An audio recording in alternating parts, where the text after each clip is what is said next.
Já, góðan dag. Ég bið alla viðstæddum að slökkva á tækjum. Það bæjarstjórnarfundur í bæjarstjórn Árborgar, haldinn í Grænumörk 5, Selfossi þann 15. janúar 2025, sem hefst hér klukkan 16. Þetta er 51. fundur á kjörtímabilinu 2022 til 26.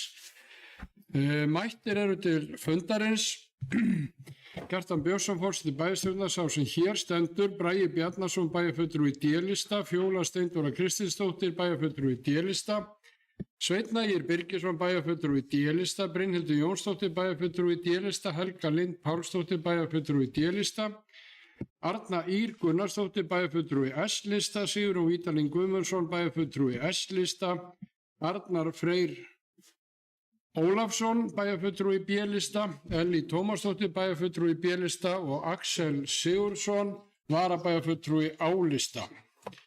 Eru einhverjar athugasemdir við boðun fundarins?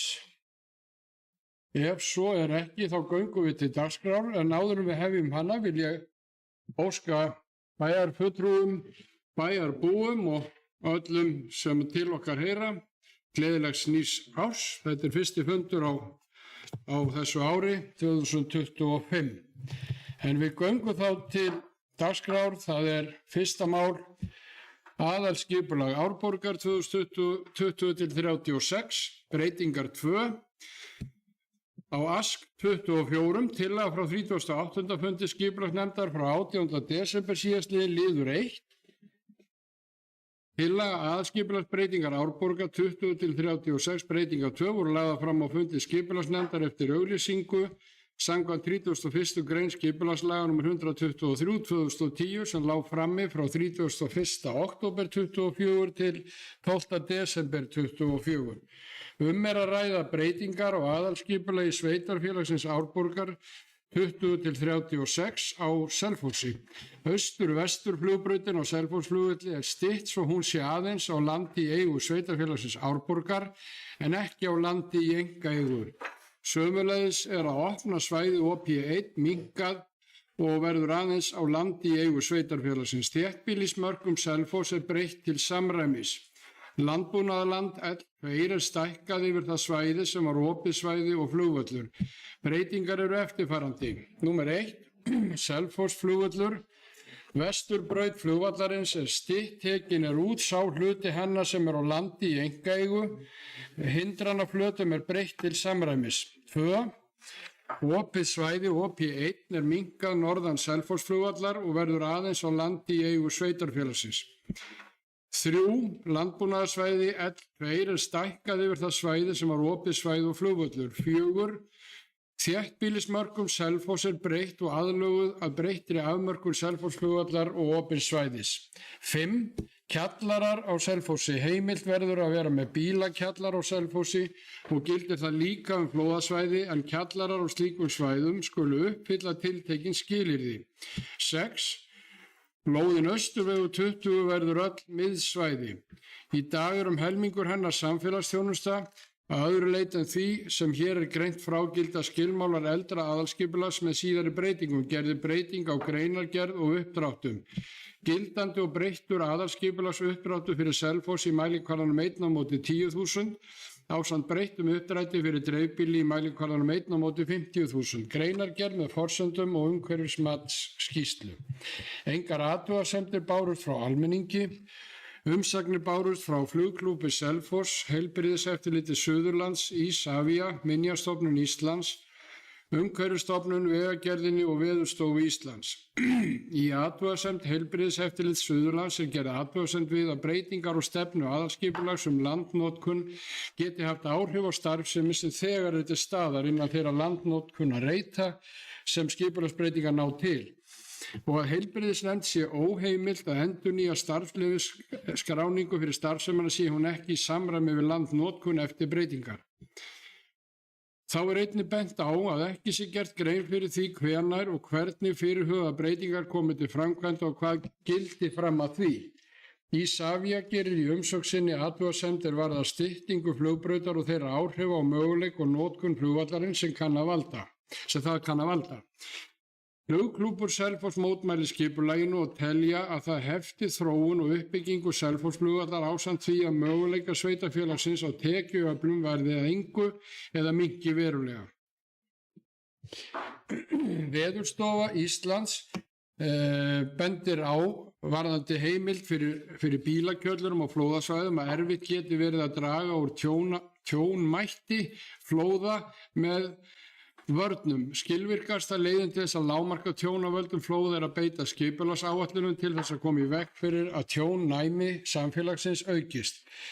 Tinna Þórarinsdóttir og fleiri árið 2022 að vitna hér í hana. Bílakjallarar á flóðasvæðum auka tjónnæmi samfélagsins þrátt fyrir varnir og ákvæðum hæð, innkeyrslu og fráveitu. Veðurstofan bendir einnig á í þessu samhengi að þrátt fyrir að ísstíflur og jakahrannir myndist oft á sömu þekktu stöðunum, þá getur ís hlaðist upp á óvæntum stöðum og haft áhrif á vatnshæð. Vatnshæðin í flóðum þar sem áhrifa ísstíflna og jakarhanna getur því staðbundið orðið óvenju há og talsvert langt yfir vatnshæð þekktara flóða.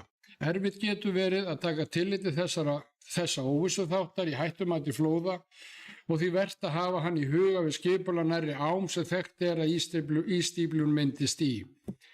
Skipulagsnefnd telur að athugasemdir Flugklúbbs Selfoss séu á þá leið og óski þeirra að norðurendi flugbrautar verði aftursetturinn og aðalskipulag eftir samtali forsvarsmenn Flugklúbbsins þurfi nánari skoðuna við. Varðandi umsókn Isavia er bent á að austur-vesturbraut hafi ekki lengur sama vægi til lendinga og flugdags og norður-suðurbrautin enda sé hún meginbraut flugvallarins.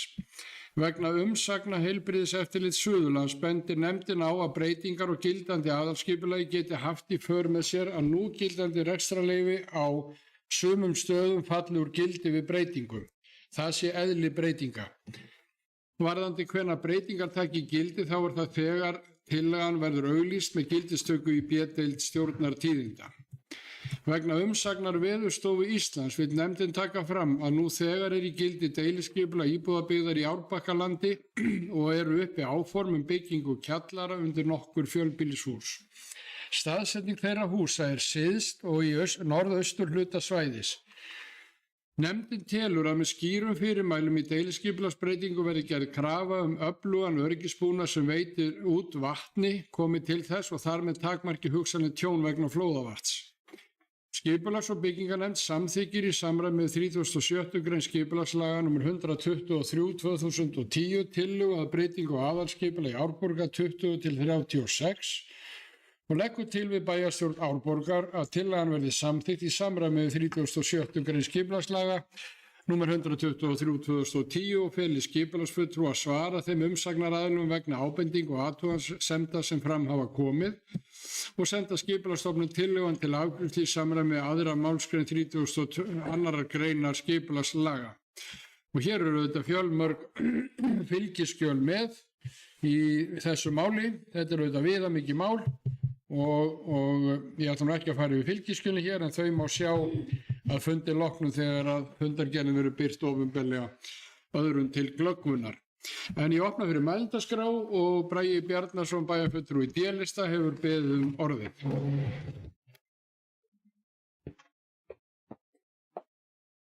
Forseti, bæjarfulltrúar og aðrir tilhendur. Já, þetta er að koma hérna inn eins og lögum er samkvæmt í má segja þetta er 3. umræðu eftir að skipulagslýsing hefur farið í gegn og kynning áður en þetta var auglýst. Viðamikið mál. Nokkur svona 3 kannski megin efni og svo afleitar breytingar í framhaldinu. Númer 1, það er í rauninni varðandi Selfossflugvöll, þar sem vesturbrautin er tillagan er á þessi stytturinn og tekin af þá landi sem er í einkaeigu sem í upphafi var farið á stað með ósk í rauninni landeigandans og í samvinnu þá við flugklúbbinn þegar þessi breyting fer á stað. Ásamt síðan öðrum í rauninni svona tillögum í kringum flugvallarsvæði og hefur verið reynt að hafa flugklúbb með í fyrri aðalskipulagsbreytingu sem við sagðum í lok síðasta árs. Þar var verið að færa til í rauninni að taka út í rauninni íbúðabyggðina til þess að auka svigrúm í rauninni flugvallarsvæðisins þeim megin og svo núna í framhaldi af þessum umræðum öllum hefur komið upp hugmynd til þeim að breyta í rauninni aðeins, eða færa aðeins til legu norður-suðurbrautarinnar, fá henn aftur inn á svæði sem var búið að taka út og það er í rauninni bara vinna sem þarf að fara í gang núna í framhaldinu, er ekki hluta af þessu. Þannig erum við í rauninni bara að tala styttinguna á vestur-austurbrautinni, sem að taka hana af í rauninni einkalandi. Og í framhaldinu eru nokkrar afleitar breytingar tengdar þessu, svona til þess að fara aðeins nánar yfir það og síðan er í rauninni gagnvart málið þá númer 5, þar sem við erum að tala kjallara á Selfossi. Það var í rauninni við lok undirbúið, eða svona í loka mánuðum vinnu við í rauninni breytingan á aðalskipulaginu sem var samþykkt var í júní 2022.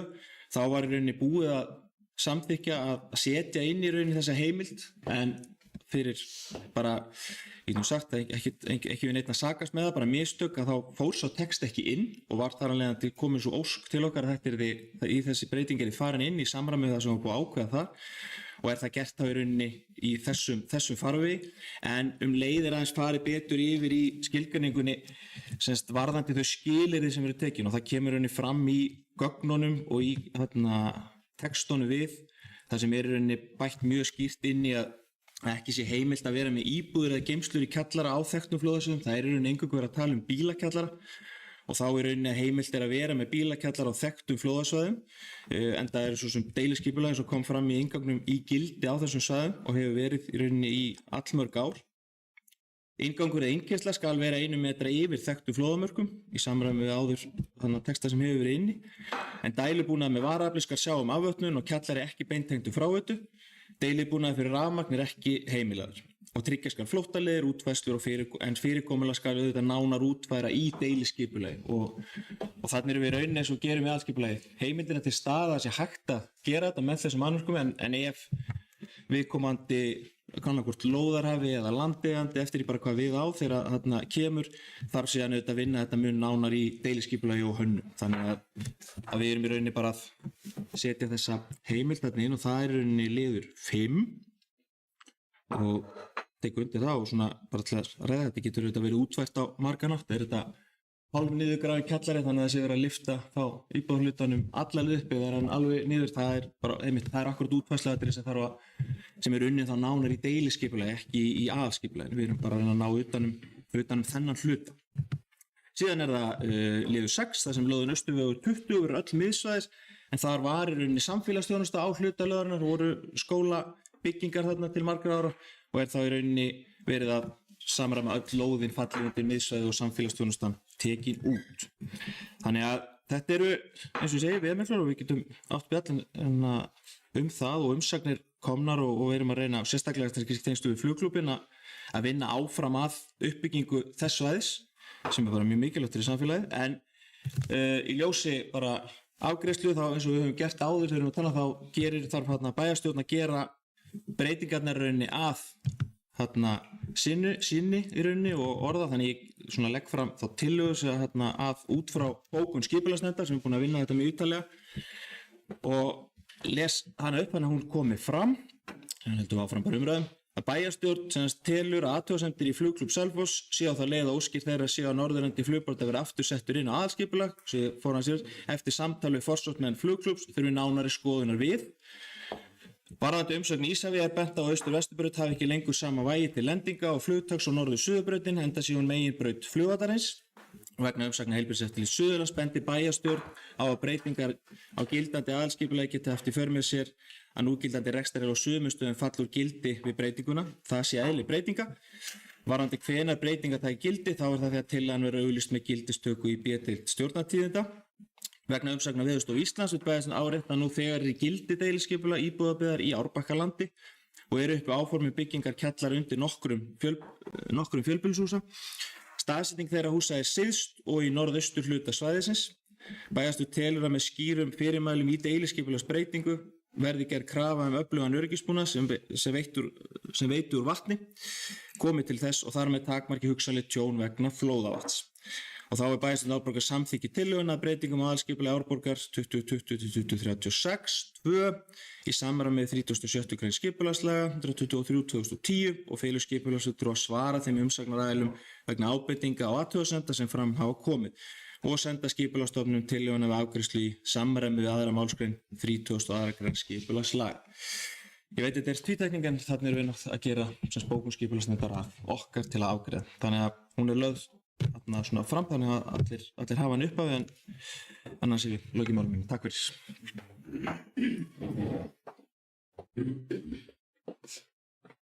Takk fyrir þetta, Bragi. Þá er Fjóla Steindóra Kristinsdóttir bæjarfulltrúi D-lista beðið um orðið.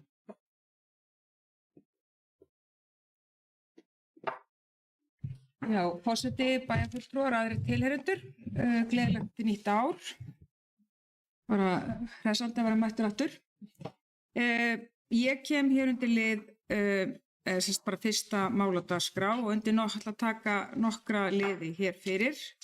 Byrja hér á þá lið 1 sem er þá Selfossflugvöllur og hérna lýsa við bara óánægju minni með það að þetta mál sé í rauninni komið hérna inn þar sem að það kemur skýrt fram að hérna flugklúbburinn er að gera athugasemdir og þetta þarfnist frekari skoðunar stendur hér. Ég tel það mjög mikilvægt fyrir okkur að við hugum að því að flugklúbburinn geti haldið starfsemi sinni óbreytti og frekar bætt í við þá starfsemi og þá mögulega með tekjuöflun eða frekari kennslu eða bara almennri uppbyggingu á þeirri vinnu sem þar er. Þetta er náttúrulega gríðarlega öflugt félag og mikið og flott starf sem hefur verið unnið þar í áraraðir, áratugi og ég hefði bara viljað að sjá það að við höfum bara frestað þessu og farið þá í gegnum það að ræða þessa hluti en það sé ekki hér þurfi nánari skoðunar við. Ég hefði viljað bara sjá þetta mál klárað áður en við kemum inn með þetta Varðandi lið 4 og bílakjallarina þá ætla ég aftur og enn og einu sinni að lýsa yfir megnri óánægju með þetta mál. Ég held að við höfum til dæmis lært eitthvað af Grindavík og því að þar hefði verið byggt á þekktum sprungusvæðum. Hér erum við á þekktu flóðasvæði og það er nú einu sinni þannig að það sem hefur einu sinni gerst getur gerst aftur og mér finnst þetta bara mjög sérstakt á allan hátt. Þannig að ég ætla nú bara að lýsa óánægju minni með þetta mál líka. Og svo lið 6, lóð Austurveg 20, að það verði allt miðsvæði. Ég held að fólk sé ekki átta sig á því hverja breytingarnar eru sem er að fara af stað með Austurveg 20 og hvað þetta er stórt svæði og hvaða eru margir íbúar hann í kring. Og ég held að fólk hefði sannarlega eitthvað það að segja og þarna ætti til dæmis að fara að byggja íbúðarkjarnallum sem svo er fyrir aftan ég sem hefur verið að byggja núna gegn gamla barnaskólanum. Það er gríðarlegur massi af íbúðum og ég held að íbúar við skólavelli og þarna kring myndu sannarlega hafa eitthvað að segja að það verið fara að stað með einhverja massa uppbyggingu þarna. Þannig að og hlaðavelli, akkurat nærliggjandi íbúi en ég held að þetta sé, mér finnst þetta allt og svona undir radar, sem maður getur bara orðað þannig og ég er bara óánægð með þetta frá aðtölu. Ég er bara að vilja að fá meira umræðu um þetta og meira samstarf við flugklúbbinn og niðurstöðu og mér finnst þetta ótímabært hér inn á fund. Takk.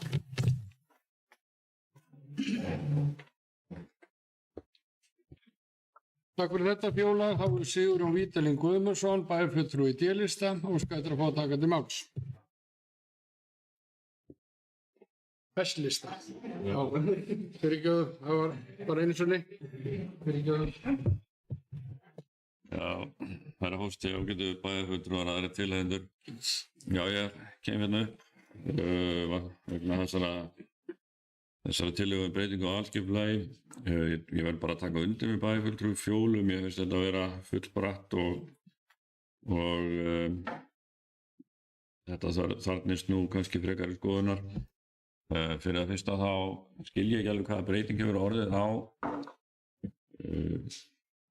því samkomulagi og því samtali sem átti sér stað við flugklúbbinn og Isavia hér fyrir 2-3 árum síðan eða undir lok síðasta kjörtímabils þá var virtist vera komin ákveðin vistist mál flugvallarins er komin ákveðin farveg sem að hefði leitt til þess að hann hefði farið að nýtast okkur betur og við hefum getað farið að hafa tekjur af honum, bæði beinar og afleiddar fyrir sveitarfélagið og með þessu þá náttúrulega verið að rýra þá möguleika og ég geti ekki annað en og komið veg fyrir og ég geti ekki annað en tekið undir athugasemdir flugklúbbsins.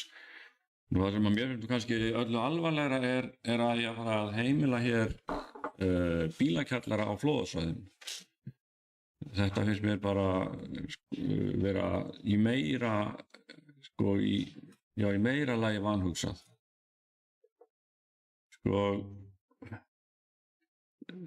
Ég til dæmis spyr mig að því ef að sveitarfélagið fer fram á þessu settir einhverjir skilmálar í deiliskipulag fyrir varðandi dælubúnað í einhverjum bílakjöllurum innan flóðasvæða, skilgreindra flóðasvæða, þá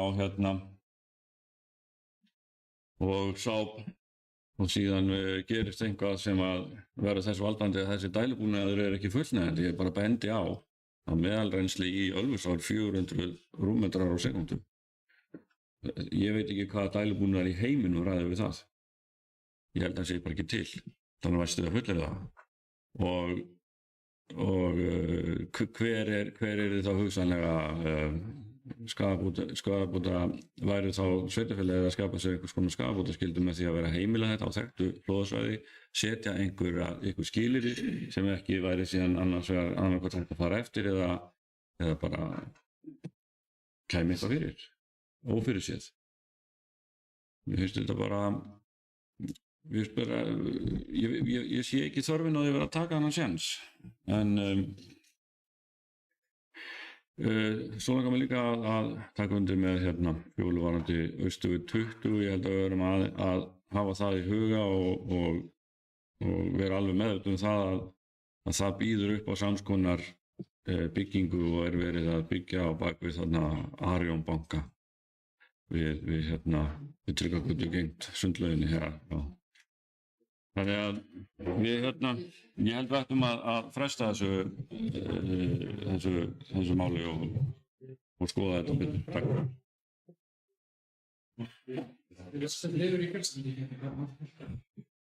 Takk fyrir þetta, Sigurjón Vídalín Brynhildur Jónsdóttir, bæjarfulltrúi í D-lista. Beðum orðið.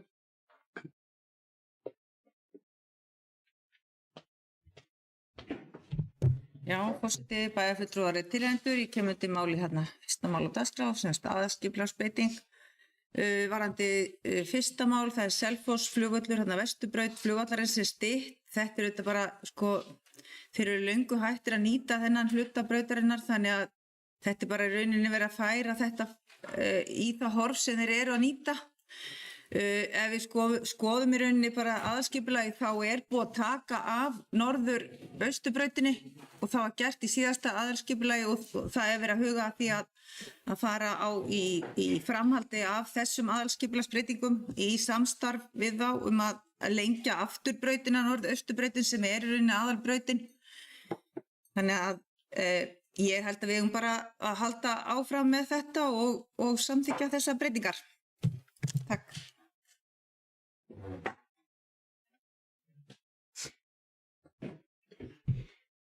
Takk fyrir þetta, Brynhildur, og þá hefur Arnar Freyr Ólafsson, bæjarfulltrúi í B-lista, beðum orðið.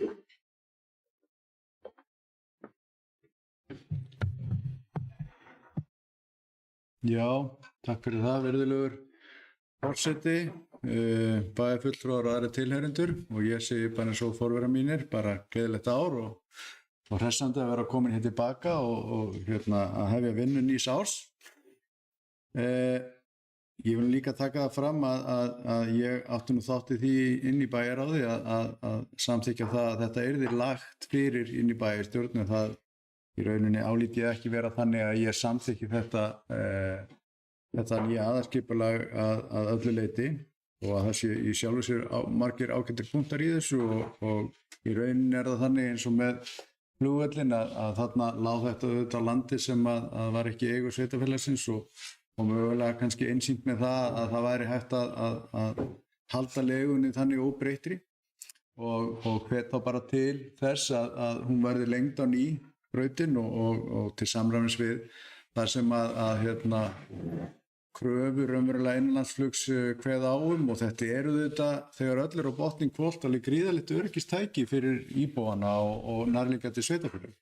Þannig að ég myndi kannski beina þið til meirihluta og þeirra starfsmanna sem að vinna á sviði í aðalskipulaginu að reyna að hraða þeirri vinnu þannig að óvissan sé bara takmörkuð og í tíma þá. Hvað varðar kannski kjallarana þá er þetta í rauninni svolítið stórt mál að við séum að fara að byggja hér kjallara og við veitum í rauninni ekki hvar þeir munu rísa á flóðasvæðinu, það er náttúrulega ekki verið sett fram ennþá, en hér er verið að veita gríðarlega mikla heimild fyrir því og við erum auðvitað á þekktu flóðasvæði og við þurfum aðeins að staldra við og átta okkur á þeirri náttúruvár sem að við búum hérna við og er bara rennur í gegnum bæjarfélagið okkar og alla leið niður á strönd og það er auðvitað ýmis slysahætta sem að maður hugar að bara strax leið að maður byrjar að huglega það, hvað ef að eitthvað rensli byrjar og niður í kjallara og einhver verður innleiks og þetta er hrollvekjandi að ímynda sér að einhver geti mögulega lent í þessum aðstæðum á grundvelli þessum að við erum að samþykkja þetta. Tala nú ekki eigur sem að kunna skemmast og vissulega er verið að viðurkenna það að þessi hætta sé til staðar með því að krefjast þess að dælubúnaður sé settur upp og að dreifikerfið fyrir rafmagn sé ekki inn í bílakjöllurum. Þannig að það er í rauninni ákveðin staðfesting á því að það er verulega hætt á því að þetta gerist. Svo líður að þessu sem að mér finnst nú eiginlega vera orðið svona svolítið aðalatriði í þessu og þetta er sett fram sem algjört aukaatriði, það er lóðin á Austurvegi 20. Ef við horfum aðeins tilbaka og hvað þessi bæjarstjórn hefur verið að gera eða meirihluti, við sátum nú hjá eða kusum gegn því að lækka hér byggingagjald á svæði A hérna innan sveitarfélagsins. Þar var verið að rýmka fyrir því að byggingaréttargjöld þau myndu falla niður að hluta til 50%.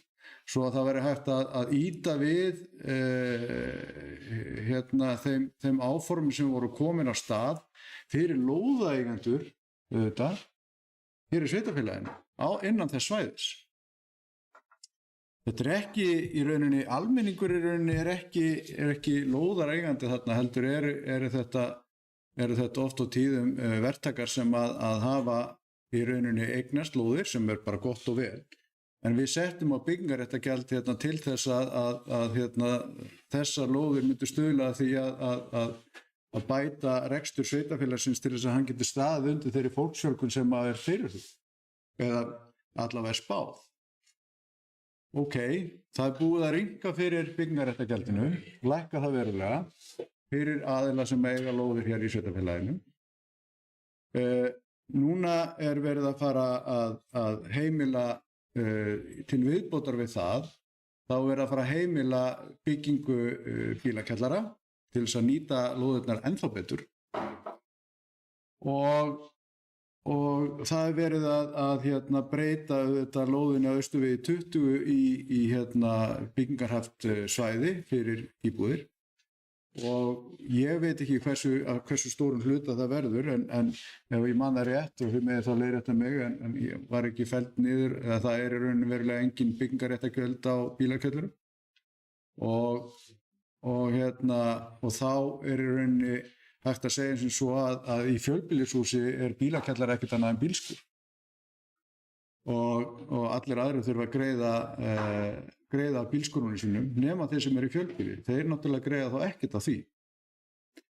Þetta er hins vegar gæðir sem eru alveg klárlega til staðar og nýtast jafn vel og bílskurar að skýla bíl og þar að leiðandi finnst mér þetta svona hníga alltaf sömu átt að þetta er pínu mismun og við verðum eiginlega bara að geta sagt það upp átt og hafa augun opin fyrir því að að þetta umverulega, hérna verið að marka veginn fyrir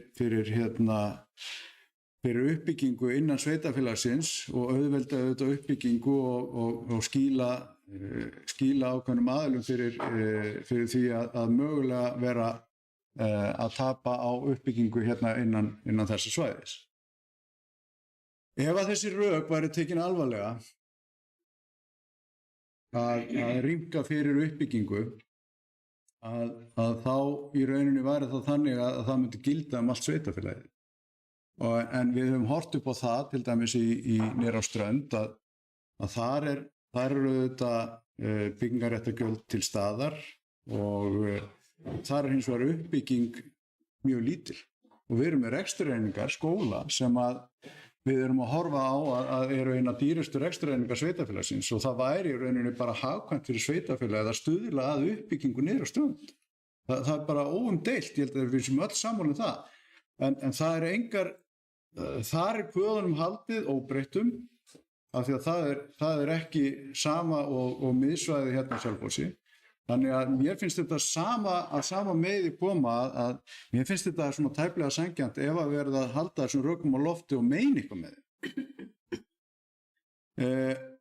Ég var að lesa, auðvitað, það kemur kannski setna til en með leyfi forseta að íbúaþróun og húsnæðisáætlunin sem eru sett hérna fram, þar sko uppbyggingin á Strönd byggð á tölum sem að koma frá sveitafélaginu í algjöru mýflugu mynd. Ég held að það sé innan við 10 og næstu 5 árum niður á Eyrarbakka.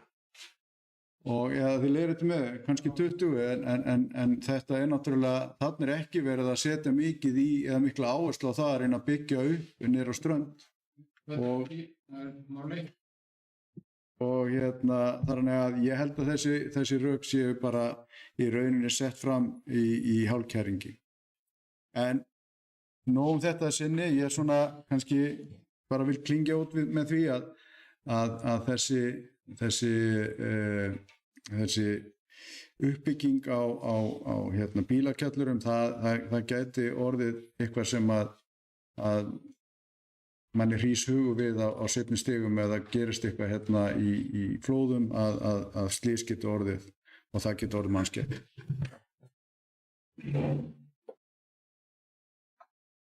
Takk fyrir Arnar Freyr, þá er Fjóla Steindóra Kristinsdóttir, bæjarfulltrúi D-lista. Betur að fá takandi máls.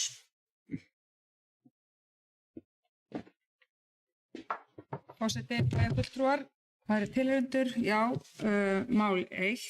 Ég ætla aðeins að fara aftur í þá lið 5 undir mál 1 sem þá kjallarar. Af því að við verðum auðvitað líka alltaf að staldra við að hugsa af hverju erum við bara að ræða þetta yfir höfuð hérna. Það eru auðvitað vegna þess að einhverjir aðilar eru að óska eftir þessu. Ég leyfi mér að fullyrða það hér að við föttuðum ekki upp á því. Bæjarstjórnin, hvorki sú sem situr nú eða sú sem var hér á undan, satt í fundarherbyggi einhvers staðar og hugsa já, við skulum endalega henda í bílakjallara. Það er vegna þess að einhver aðili sem er að hugað uppbyggingu, sem er mjög gott og við búum ríkulega að hér í sveitafélaginu, hefur óskað eftir því. En við megum ekki gleyma því að það er okkar að staldra við og skoða það af hverju, hverjir eru kostirnir og hverjir eru gallarnir. Ekki bara fara með strax fyrir afgreiðslu hluti sem komin á borð. Það er okkar að vera gagnrýnin, skoða það heilt yfir. Varðandi bílakjallarana, auðvitað skil ég það Sigtún þróunarfélag sem er með miðbæinn, þar sem er sannarlega vöntun á bílastæðum, hugsi það að nýta reitin sem allra best og það eru auðvitað bara eins og kom hér fram áðan í máli bæjarfulltrúa Arnars að það eru auðvitað bara ákveðin gæði fólkin í því að geta keypt sér íbúð með stæði og í rauninni má segja sér galin ráðstöfun að þeir sem nú þegar hafa keypt sér íbúð í miðbænum skuli ekki vera með stæði eða sé ekki með stæði sem að fylgi sinni íbúð og það eru auðvitað bara valdið vesenni og allavega. Þannig að því leyti til getum við hort á það þar sem er verið að byggja mjög þétt að það sé nauðsynlegt. Sömu byggingaraðilar sem eru auðvitað með Árbakkalandið horfa til þess þá að setja bílakjallara þar sem er mögulega miklu meira hættu svæði, flóðasvæði nálægt ánni og þar fram til götunum. Ég er þeirra skoðunar, mér finnst ekkit endilega það að gilda öll svæði í sveitafélaginu þó svo það sé hort til miðbæjarins og svo þá auðvitað eru þeir að horfa sem eigendur á Austurvegi 20 til bílakjallara þar sem að manni finnst svo kannski líka aftur annars eðlis, því það mjög þétt.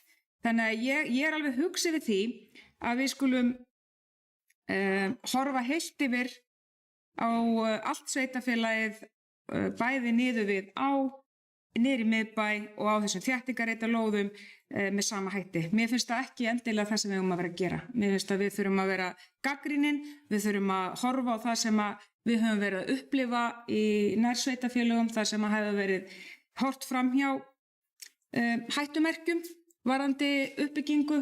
Þannig að ég er bara þeirra skoðunar að við þurfum að horfa bara á svæðin hvert fyrir sig og við getum ekki bara sagt þó svo að þessi sömu aðilarnir sem komið að uppbyggingunni og finnist mögulega þurfa að vera eitt yfir allt. Þetta eru bara alls ekki sömu svæðin og ekki alls ekki sömu forsendur að baki þessara svæða. Það mjög ólík svæði sem við verðum að tala um. Þannig að mér langaði bara að koma upp aðeins og ítreka það. Takk.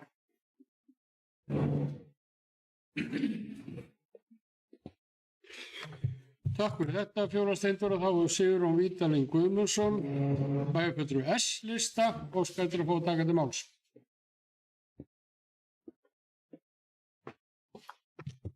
Já, herra forseti,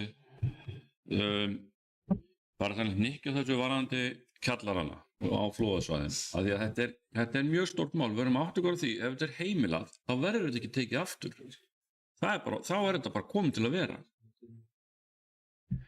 Í skipulagslýsingunni sem fylgir með þessari breytingartillögu að þá er hérna undir lið 5.1.1 umhverfis sem nefnist umhverfis áhrif af breytingu fyrir flóðasvæði. Þar segir við leyfi forseta: áhrif af stefnu gildandi skipulags og breytingunni eru metin hafa óveruleg áhrif á samfélag. Haldið verið áfram uppbyggingu íbúðarhúsnæðis og atvinnustarfsemi.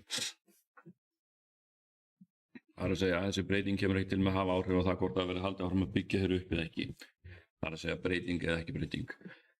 Áhrif af stefnu gildandi skipulags eru metin jákvæð á heilsu og öryggi. Ekki er heimilt að vera með kjallar á þekktum flóðasvæðum og kemur svo stefna öllum líkindum í veg fyrir eignatjón eða dregur að minnstakosti úr líkum á því. Breytt stefna heimilar að vera með bílakjallara óháð því hvort er að ræða flóðasvæði eða ekki. Settir eru skilmálar að bílakjallarar skuli útfærðir og byggðir á tiltekinn hátt til að minnka líkur á að flæði inn í þá og tjón verði. Ef þessu ákvæði er ekki fylgt á fullnægjandi hátt þá má búast við skemmdum á eigum fólks. Því eru áhrif af breytingunni metin óviss á öryggi. Og fyrir mitt leyti þá segir þetta raun og veru allt sem segja þar þetta og þetta er ekki áhættunar virði fyrir sveitarfélagið. Það er bara svo einfalt og hér þurfum við að stíga fast til niður til jarðar. Við stjórnum, við erum kjörin hér til að gæta hagsmuna sveitarfélagsins, allra íbúa sveitarfélagsins, en ekki einstakar byggingar aðila hér út í bæ sem vilja hámarka virði sitt á lóðunum sem þeir hafa yfir á rétt yfir. Og þetta getur ekki verið þannig að við séum einhver afgreiðslu nefnd hérna fyrir einhverjar óskir manna út í bæ. Það bara gengur ekki upp. Þannig að við verðum að hugsa þetta til enda. Takk.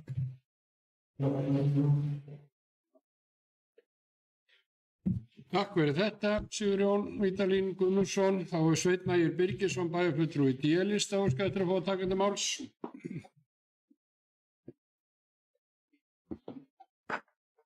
Forseti, bæjarfulltrúar tilheyrendur, gleðilegt ár og takk fyrir það gamla, bara góður umræður. Mér langar aðeins að stinga inn í þarna varðandi kjallarumræðuna að það er svo sem ekki eins og þetta sé nýtt á nálinni á þessu svæði. Það eru alveg einhverjir kjallarar. Það er bara allavega þið leiðréttið með ef ég fer með mismæli en sjúkrahúsið, það er kjallari undir honum.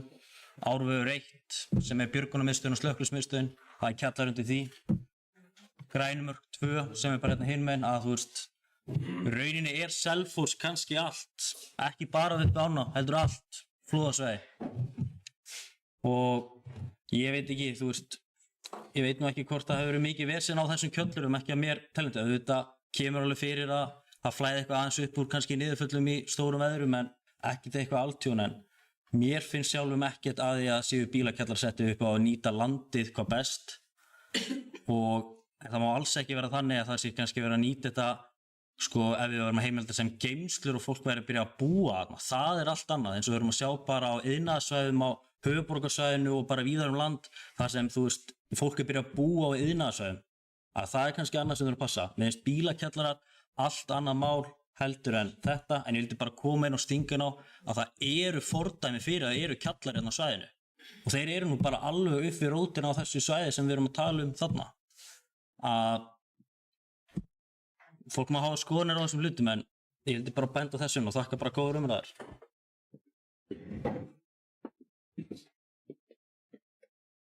Takk fyrir þetta, Sveinn Ægir Birgisson, þá er Arna Ýr Gunnarsdóttir, bæjarfulltrúi S-lista og óskar eftir að fá að taka þetta máls.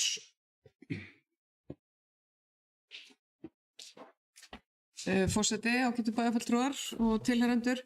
Mér langar bara svona til að taka undir það sem að félagar mínir hérna í minnihlutanum hafa sagt hér í þessar umræðu breytingarnar á aðalskipulaginu og ég verð að segja, tek undir sérstaklega með þessar ágjur varandi kjallarana og flóðin og annað hérna í sveitarfélaginu og mér langar bara að bæta smávegis við þetta. Það er að í öllum spám, öllum framtíðarspám varðandi hlýnun eða loftslagsbreytingar og það allt saman, þar eru spár aukin flóð. Það eru spáð meiri ofsa í veðri og það er verið að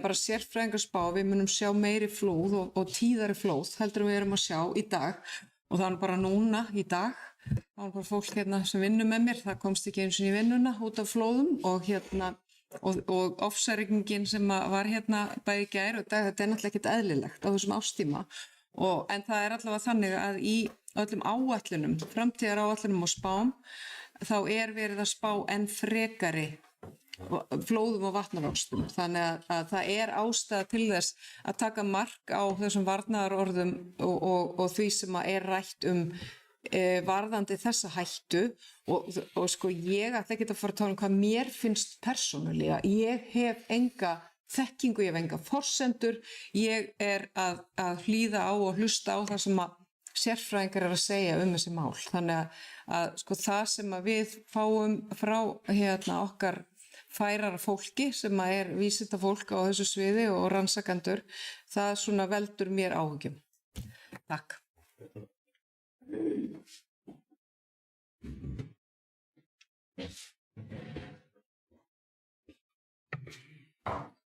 Takk fyrir þetta, Arna Ýr Gunnarsdóttir. Þá hefur Axel Sigurðsson, varabæjarfulltrúi A-lista, beðið að fá að taka til máls.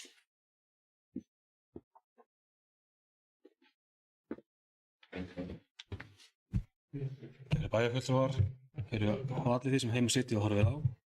Gleilt ár og takk fyrir liðið. Því ég fagna þessari umræðu. Ég ætla að benda á það hér, alveg svo stóði í kafla 5.1 sem að Sigurjón vitnar í. Áhrifastefnunni og stefnu gildandi skipulagsmyndinni jákvæð og við erum að fara að nota deiliskipulagið fyrir flóðasvæðin sérstaklega til þess að við erum nú þegar kjallara út allan Selfoss, það sem má segja, skilgreint flóðasvæði. Þetta er búið að vera til margra ára. Ég með þetta sem svo, það sem við erum að gera sérstaklega hérna, af því að bílakjallari er ekki bílskúr. Bílakjallari er ekkert annað en bílastæði. Og ef það kemur flóð, þá mun líka bílar skemmast út á götunni, það mun flæða yfir göturnar. Þetta er ekki bundið bara að kjallara og ég ber fullt traust til þess að með úttektinni frá okkar mannvirkjasviði og þeim kröfum sem við setjum að það sé fullnægjandi. Það sem ég reikna heldur ekki með því að fá Ölfusána ofan í kjallarann hjá mér. Varðandi flugvöllinn, hér er verið, og hér skal rétt vera rétt, að við erum að taka þetta hér af einkalandi sem þetta á ekki vera. Það er pláss til austurs-vesturs. Nú er þá Salmu farið. Þar að leiðandi er það alveg ákjósanlegt. Við tökum þetta samtal bara með þeim. Takk fyrir.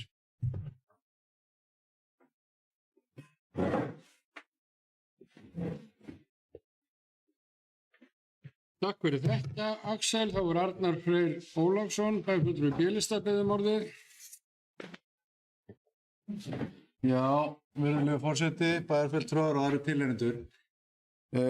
Það verið að benda á það að það sé raunverulega bílakjallarar hér og hafa verið nefndur þá svona vinnustaðir eða staðir sem að kannski eru ekki íbúðar byggð. Þannig að það í rauninni svolítið ólíkt bara eðlislega að það sé undir björgunarmiðstöðinni þar sem að væntanlega bara sólarhringsvakt og fólk bara þar á staðnum nánast allan tíman, sömuleiðis í sjúkrahúsinu og væntanlega á fleiri stöðum. Hér verið að tala að það sé verið að fara að byggja bílakjallara raunverulega undir íbúðarhúsnæði og eðlismunurinn bara verulegur á þessum kjallarum. Það nú bara þannig og nýtingin sömuleiðis.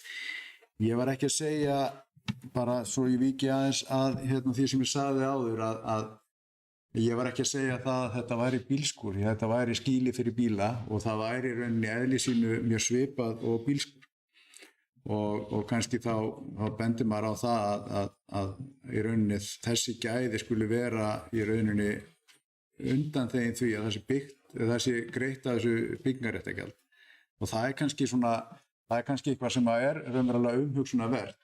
Ég veit vel, ég á sjálfur bílskúr og nota hann persónulega fyrir alls konar muni og bílakjallari kemur ekki til með að uppfylla þær kröfur að fullu. Hins vegar þetta alveg eðlislíkt en ekki öllu leyti og ég ger mig vissulega grein fyrir því.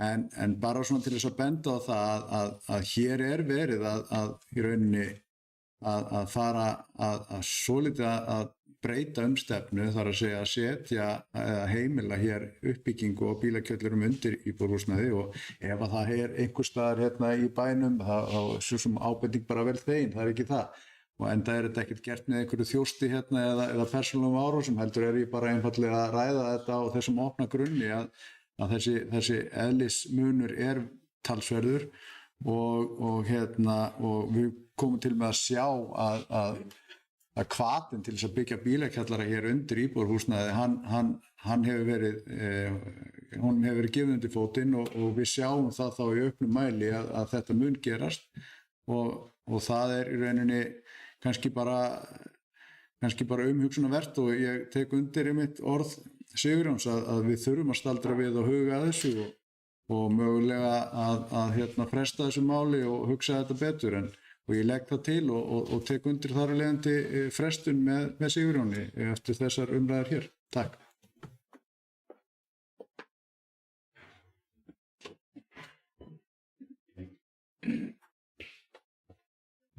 Takk fyrir þetta, Arnar Freyr. Þá ætla ég að óska eftir því að Brynhildur Jónsdóttir varaforseti taki hér við stjórn fundarins stundarsakir. Takk fyrir það. Við erum hérna að ræða fyrsta mál á dagskrá, það aðalskipulag Árborgar 2020 til 2036, breytingar á aðalskipulagi og Kjartan Björnsson bæjarfulltrúi hefur beðið um orðið.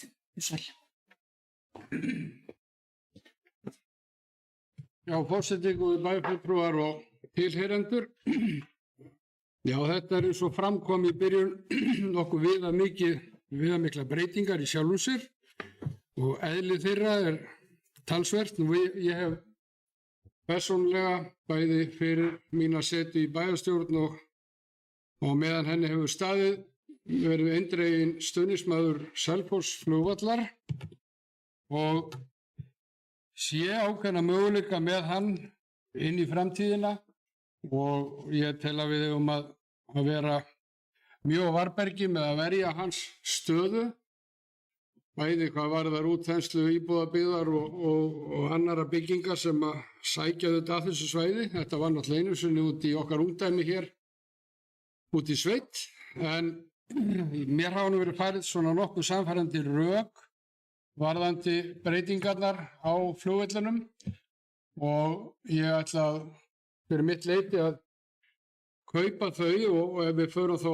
í það að breyta og lengja aftur hina brautina sem aðal notkunarbraut flugvallarins.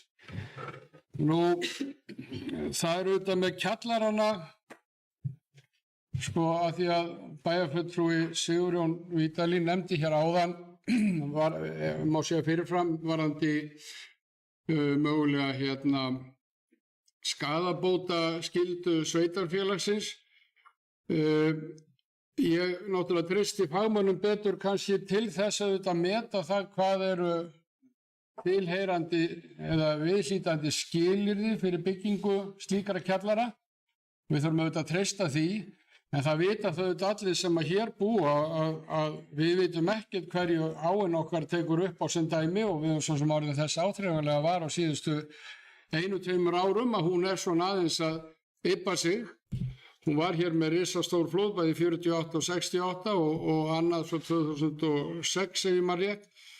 Og þannig að hún lætur alveg vita af sér. Nú, við vitum það sem hér búum og höfum búið í nokkuð tíma. Hér eru kjallarar hreint allt og nánast á árbakkanum.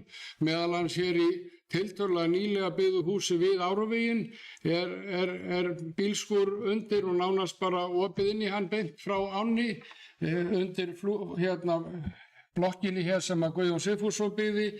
Eru bílakjallar og það var auðvitað talsverður vandkvæðum bundið þegar það var byggt á sínum tíma. Það voru dælur og allt látið ganga til að reyna að ná að gera þetta, en þetta leystu þeir með einhvers konar tækni sem ég kann ekki að lýsa hér, en það virkar enn þann dag í dag og þetta eru nú að verða held ég 15 ára gamlar, 20 ára gamlar blokkir.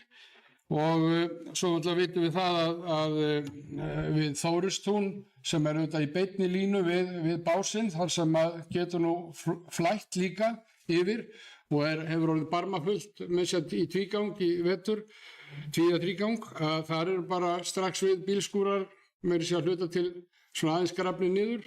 Þannig að þetta eru auðvitað bara vissulega hætta sem við búum við og ég er hins vegar í grunninn fylgjandi því að menn geti nýtt land sitt betur með því að hafa bílakjallar undir. Þetta er gert hér í nýri byggingu í miðbænum fyrir aftan austur við 10 og 8-10 og það gekk nú held ég svo sem tiltölulega átakalust hjá þeim að gera það en þetta er alveg rétt sem að bæjarfulltrúi hér flestir hafa komið inn á. Þetta er auðvitað ákveðin áhætta.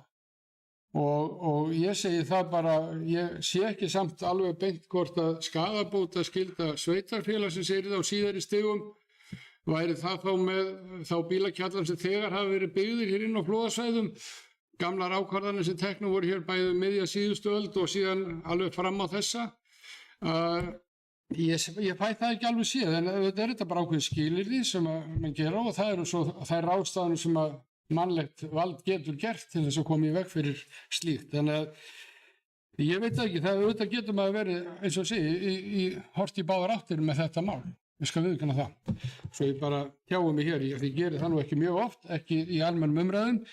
En síðan er það auðvitað hér málum 6 við höfum nú haft það áður hér til umræðu og það er alveg rétt sagt frá hér hjá þeim bæjarfulltrúum sem hafa tjáð sig það að það er auðvitað líka á svokölluðu miðsvæði og ég er auðvitað alls ekki hlutlaus í málum sem býnum bara við hliðina á þessum garði og ætla alls ekki að beita valdi mínu á einn en einn hátt til þess að bregðast við í þessu máli þar sem ég er auðvitað ekki hlutlaus. En það er eitt sem er alveg klárt og við verðum að hafa það alveg skýrt hérna bæjarfulltrúar og fulltrúar íbúan í bænum að þrátt fyrir miklu uppbyggingu og þéttingu og annað þá er svona hófleg þétting bara ágætt en risavaxin þétting hún getur ekki gengið alveg ofan í íbúðabyggð því að það kallar bara yfir okkur mikla óeiningu og óánægju meðal íbúa og það var alveg réttilega sagt hér áðan sennilega hjá Fjólu að það eru auðvitað alveg öruggt að íbúar sem búa til dæmis í þessum friðsælu gömlu hverfum, þetta er nú nokkur af elstu hverfum bæjarins, vellirnir, að það gera sér ábyggilega ekki allir grein fyrir því að þessa breytingar séu að verða hér að veruleika.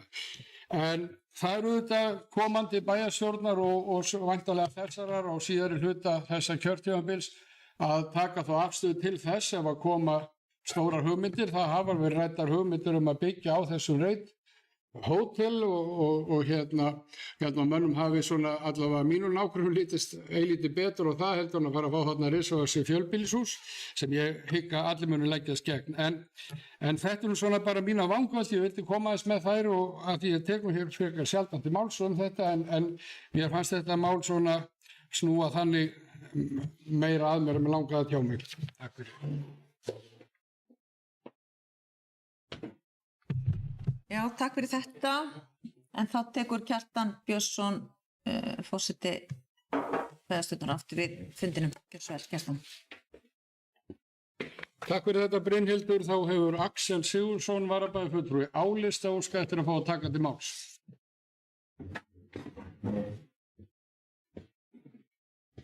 Takk fyrir það. Mér langar líka að árétta varðandi kjallarana að því nú búum við líka á jarðskjálftasvæði. Þegar öll eru botnum hvolf, þá verða alltaf spurningum hvað forvarnir við notum. Því þess að alveg sem í jarðskjálftana við erum að hafa veggfesta hlutina, við notum dælurnar og við notum þá vel lokaðar bílakjallara til þess að passa að það fari ekkert vatn inn. Þess vegna er þetta alltaf spurningi hvað forvarnir við erum að nota. Þar að leiðandi við að nota deiliskipunarlagið sem fyrstu forvörn. Þar setjum við ítarlegar og stranga kröfur dælurnar.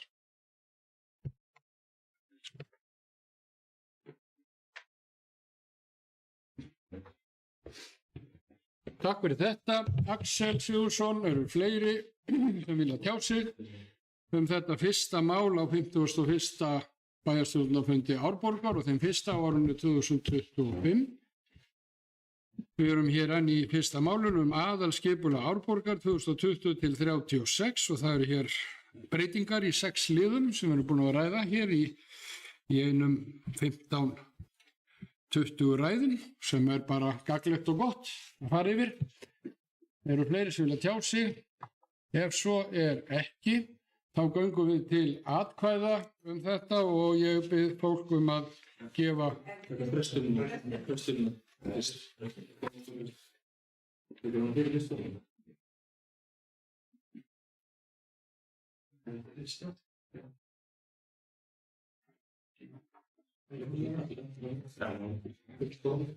Það var hárrétt athugað, biðst afsökunar á því, það kom hér ósk að fresta málunu til að ræða það ítrekkað og betur og þá það fyrst og gengur auðvitað eðlilega lengra heldur afgreiðsla málsins sjálfs sem endanleg.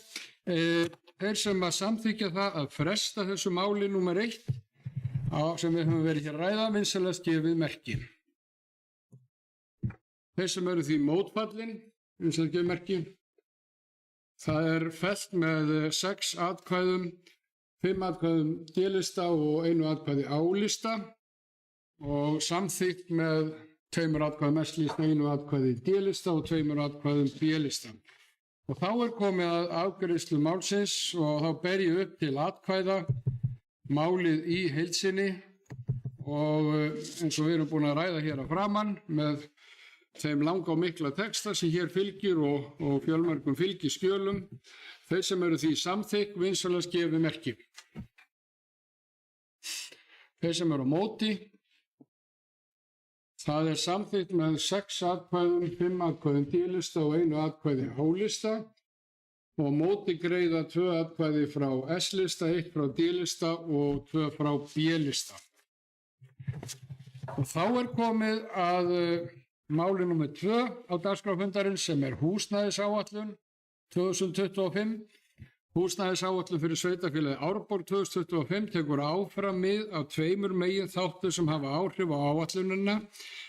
Annar sá þáttur snýr að hraðri og mikilli uppbyggingu síðustu ár þar sem hækkun mannfjölda 4% að jafnaði. Tekið tilliti þess í áætlun fyrir árið 2025 að margar íbúðir eru í byggingu. Hinn þátturinn sem hefur áhrif á áætlunina eftirspurn eftir orku. Sveitarfélag hefur verið í góðu samstarfi framkvæmda aðila markmið uppbyggingar og gert áætlanir í takti við orkuöflun.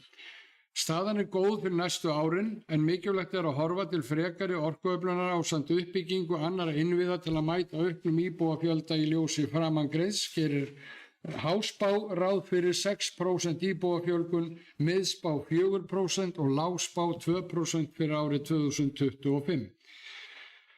Reikna má með að raunum verði miðspá miðað við ofangreindar forsendur. Fjöldi íbúa í sveitarfélaginu Árborg nú rúmlega 12.300 manns. Lagt til við bæjarstjórn að samþykkja húsnæðisáætlun Árborgar 2025 og hér fylgiskjal 1 með sem verður síðan birt með málunum þegar að fundargerðin verður birt á netinu, öllum til upplýsingar og glöggvunar, en ég opna fyrir mælendaskrá og Bragi Bjarnason, bæjarfulltrúi í D-lista, og skautur að taka til máls.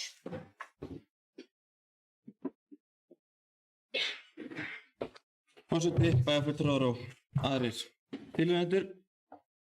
Já, við erum að fara hérna yfir húsnæðisáætlun Árborgar fyrir árið 2025 og fyrir nokkrum árum síðan var það sett í lög sem ég held að hafi verið mjög mikið gæfuspor að sveitarfélögin færu á hverju ári myndu samþykkja slíkar húsnæðisáætlanir þar sem er verið að fara yfir bæði hvað í uppbyggingu, lóðaframboð, mannfjöldaspáin út frá þeim forsendum sem liggja fyrir hverju sveitarfélagi, fjöldi námsmannaíbúða, leiguíbúða og félagslegs, þannig að allar tölur, maður sæir svolítið munin á milli ára og þetta bara að þakka öllum þeim starfsmönnum og öðrum sem komu að þessari vinnu. Þetta mikil rýni og samstarfi mjög marga aðila. Eins og kom fram í upphafstextanum, sérstaklega gagnvart lóðaframboð, þar sem það er mikil geta, eins og oft hefur komið þetta fram til að byggja, að geta í rauninni stillt það af með framkvæmdaaðilum þannig að menn viti hvað menn geta farið á stað með á hverju ári og það sé síðan í takti við innviðauppbyggingu sveitarfélagsins og ég held að það sé að ganga bara mjög vel hjá okkur núna en eins og kemur fram líka þá þurfum við alltaf að horfa langt fram í tíman og sérstaklega gagnvart orkuöfluninni. Það kemur fram þegar við miðum við miðspána að í lok þessa ás getum við farið þátt í 13.000 íbúa, 12.800 ef þessi spá gengur eftir og má segja kannski frá spáninni síðan í fyrra að þá erum við ótrúlega nálægt þeim tölum sem við vorum að áætla þannig að þær tölur að rýnin er góð og við erum greinilega að lesa aðstæður betur og betur sem er bara gott. En það eru margar góða töflur og svo erum við að lýsa aðeins, kemur fram aðeins með lýsing á atvinnuástandinu, við erum með stórt atvinnusvæði og hvernig við sjáum mögulega það mikil tækifæri þar áfram bæði innan þessa sveitarfélags og hérna í kringum okkur. En það eins og ég sagði við horfum á Árborg og Suðurlands vesturhornið og hluta Suðurlandi sem í rauninni sama atvinnusvæði sem er vel og mikilvægt að byggja það upp alls þar. Aðeins til þess að rýna tölu þegar við förum í þá kemur fram hver íbúðaþörfin er og það er uppsafnað, ég ætla ekki að fara nákvæmlega í hverjar einu tölur. Við erum að horfa til þess og bæði í gegnum leigubústaði Árborgar að fara að vinna að hvernig við fjölgum í rauninni íbúðum eða breytum þannig að það sé aukning þar líka í takti við biðlista og endurnýjunar þörf á þeim íbúðum þannig að það er aukning þar jafnt og þétt. En eins og ég sagði við horfum kannski stutt fram í tíma þar og kannski þarf að auka betur í á næstu árum og það er það bara vinna sem fer sem verður unnið að núna áfram. Varðandi námsmanni íbúður bara þannig að þessi skýrt að það kemur fram að þær séu 15 og þetta er í rauninni íbúðurna sem eru vistin við FSU bara þannig að þessi upplýst hvaða tölu verður að ræða og það er ekki í okkar höndum þannig að við erum ekki svo sem að pressa á því verið fjölga svo staðanir núna en við erum að hvetja til þess að það verði fundið framtíðarlausn og vonandi myndum við fjölga með því en það er undir náttúrulega ríkinu komið en bara þannig að talan sé á hreinu. Annað sem kemur fram á blaðsíðu 13 og þar mun ég óska eftir í afgreiðslunni hjá okkur að það er uppfærsla á tölum sem við fengum frá Heilbrigðisstofnun Suðurlands varðandi í rauninni hjúkrunarrými sem eru í boði, þau eru í rauninni fleiri en kemur fram þarna. Já, þau eru fleiri, þau eru 77 samkvæmt upplýsingum sem einhver á þeim og á biðlista 43. Þannig að þær tölur þyrftum við bara myndi vilja að við samþykktum húsnæðisáætlunina að því gefnum verið samþykkt í lok umræðna með þessum breytingum en líka þannig að komið fram að að ræða heilbrigðisumdæmið. Þannig að það er ekki afmarkanir Árborg heldur að tala heilbrigðisumdæmið. Þannig að það sé í rauninni skýrt líka og þeim upplýsingum sem við fengum frá Heilbrigðisstofnun Suðurlands. Og að því að það eru margir sem koma að og við erum að fá tölur náttúrulega úr ýmsum áttum. Síðan farið yfir hérna kannski svona bæði þjónustuna, hvernig við sjáum fjölgunina í hérna ákveðnum aldurshópum, en hún eðli málsins samkvæmt svona sett fram svona í takti við það að við sjáum fram á þess að svona meðaltals 4% fjölgun á næstu árum. Það engar aðrar forsendur sem við hérna gefum okkur nema að fjölgunin mun halda áfram. Það mikill áhugi á svæðinu og þjónustan og innviðir haldi í það hjá okkur. Varðandi lóðir og skipulag þá eru gríðarlega, eins og ég tók fram áðan, geta hjá markaðnum mikil áform á næstu árum og þarna sjáum við í töflu að búið að vinna að því með framkvæmdaaðilum að reyna að stilla af hvað eru cirka margar íbúðir að koma inn á hverju ári á hverju svæði. Mjög góð rýnivinna sem hefur farið fram þar og síðan eru önnur svæði sem eru kannski ekki búin að fara í gegnum deiliskipulag en eru í vinnu. Tökum sem dæmið þarna Vesturbær, að þarna verið að horfa inn í að þarna sú vinna hefjist þó að það sé ekki staðfest, en við erum auðvitað að reyna að horfa til langs tíma eins og húsnæðisáætlun gerir kröf fyrir, þannig að við setjum inn þarna svona það sem í vinnu og svona menn áætla geti komið inn, en hvernig það hreyfist síðan á milli ára þegar við horfum þetta kannski 3-4 ára fram í tíman, það getur auðvitað breyst og við vitum náttúrulega með meiri vissu það sem nær okkur heldur en þegar við erum komin fjær. Þannig að en mjög mörg spennandi svæði og líkt að koma fram í umræðu áðan, það eru allt sveitarfélagið og viljum í rauninni bæta við uppbyggingun og talandum Eyrarbakkastokseri að þar verði byggt upp líka og þar alltaf voru með í auglýsingu svæði og fleiri sem að koma og svona svona samantekt tölur í restina. Þannig ég ætla svo sem ekki að fara dýpra í þetta, þetta mjög góður inni, það er gaman að sjá breytingunar og hvar staðan á tölunum milli ára. Legg áherslu á þessar tölur sem þyrftum að uppfæra og hún væri samþykkt með þeirri uppfærslu, en að veru leyti lokaði máli mínu hér. Takk fyrir.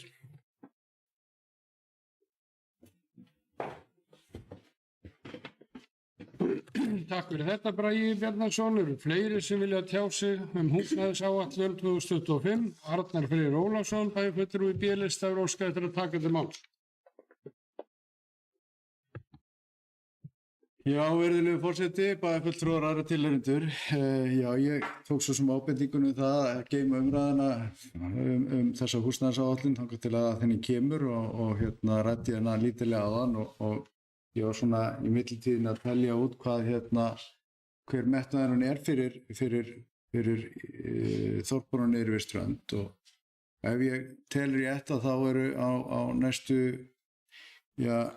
9 árum eða 8 árum að þá er gert ráð fyrir 55 íbúðum á Eyrarbakka og í heild í sveitarfélaginu þetta í kringum 6.000 íbúðir sem að verið að áætla og mér finnst þetta ákveðið metnaðarleysi að í rauninni leggja þessa tölu fram við hið opinbera og eins og bæjarstjóri Bragi kom inn á áðan að við þurfum að það sé verið að endurskoða það, þá vil ég endilega hvetja til þess að það sé svona ákveðin metnaður settur í það að stækka byggðirnar niðri við strönd vegna þess að það hreinlega hagkvæmt fyrir sveitarfélagið.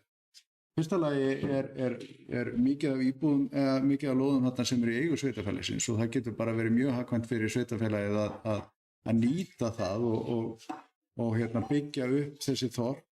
Það er verulegur skortur á þjónustu niðri við strönd vegna þess að það hreinlega tæplega grundvöll til þess að reka þarna almennilega verslun og þegar ég flutti, ég vil kannski bara minna á það líka, þegar ég flutti þetta kringum 2001 niður á Eyrarbakka að það var kjörbúð, það var skrifstofa sveitarfélagsins, það var auðvitað skóli eins sem ennþá og það var kjörbúð, það var heilsugæslu starfsmaður á svæðinu og það var í rauninni miklu betri þjónusta þá heldur en nú.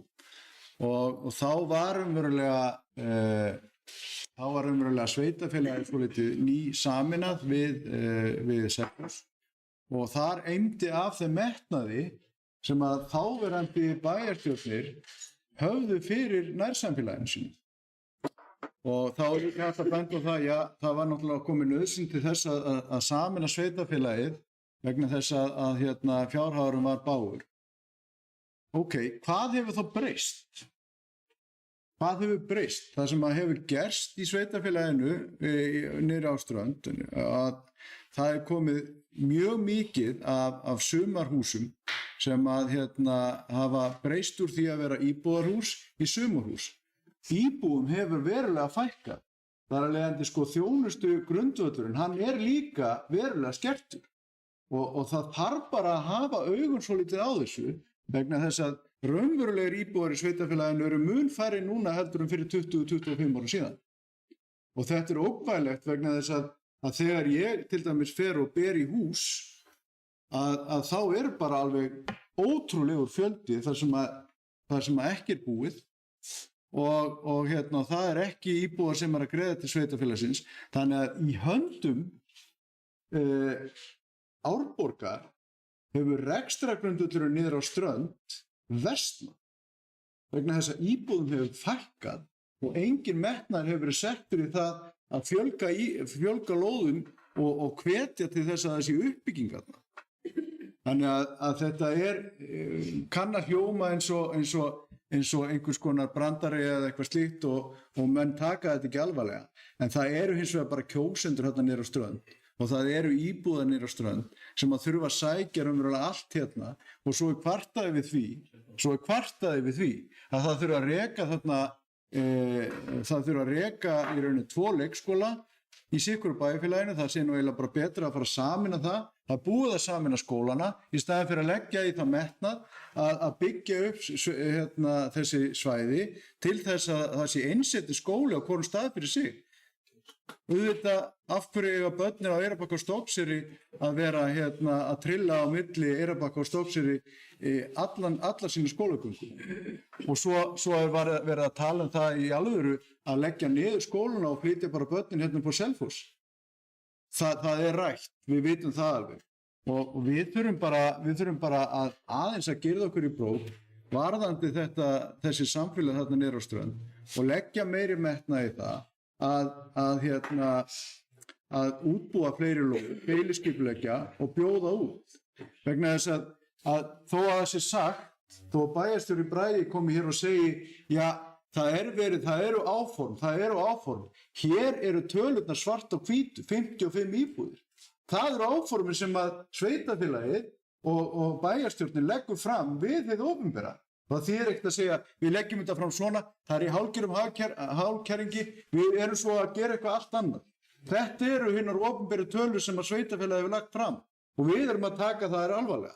Þannig að ef það er einhverjar aðrar tölur sem að við erum að fara að horfa til, þá er bara kalla ég eftir þeim hér með og bara óska eftir því að Bragi svari því hvað nákvæmlega liggur fyrir að gera ef það er ekki þessar tölur, þessar 55 lóðir á Eyrarbakka. Hvaða tölur er þá verið að horfa til? Og þetta er bara sanngjörn spurning og ekki lögð fram að illkvittni. Heldur einfaldlega lögð fram með hag íbúa sveitarfélagsins niður á Strönd fyrir brjósti. Takk.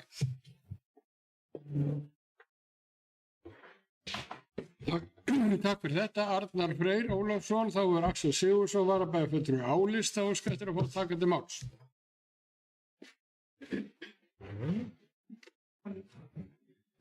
Takk fyrir þetta. Veistu það, Arnar, ég ætla að fá svar þessu. Allir byggðakjarnirna eru okkar gulllegg. Og varðandi Eyrarbakka sérstaklega, þegar við horfum þangað og við nefnum það, þá var það núna í september síðast sem núna er það svolítið í að því að við séum ekki að reyna að auka uppbyggingu á Ströndinni. Við erum að því markvisst. Það var útboð þarna á Álfastéttinni, það var Eyrargötu 2 sem var núna tekið fyrir skipulagsnefnd í morgun. Búðastígurinn, Nesbrúin, það er auki framboð á lóðum og þetta er allt saman á grónum svæðum, þetta eru eigulegar eignir og núna er það fólk sem koma líka og sækja það. Við erum tilbúin og nú þarf að sækja. Varðandi kaupfélagið, auðvitað, ef það eru rekstrarforsendur fyrir því, þá hef ég mest að trúa einkaframtakinu að þeir sem meti og velji að þessi á tækifæri, það er að gera og það er alltaf sveitarfélagið til þess að svara. En það er stefnan okkar að við erum að þétta byggðina, við erum að auka byggðina, það er lóðir hérna í útboði og í sölu. Og ég vek sérstaklega athygli á því til allra íbúa sem eru að horfa að það eru mjög áhugaverðar og spennandi lóðir til boði á ströndinni. Fyrir.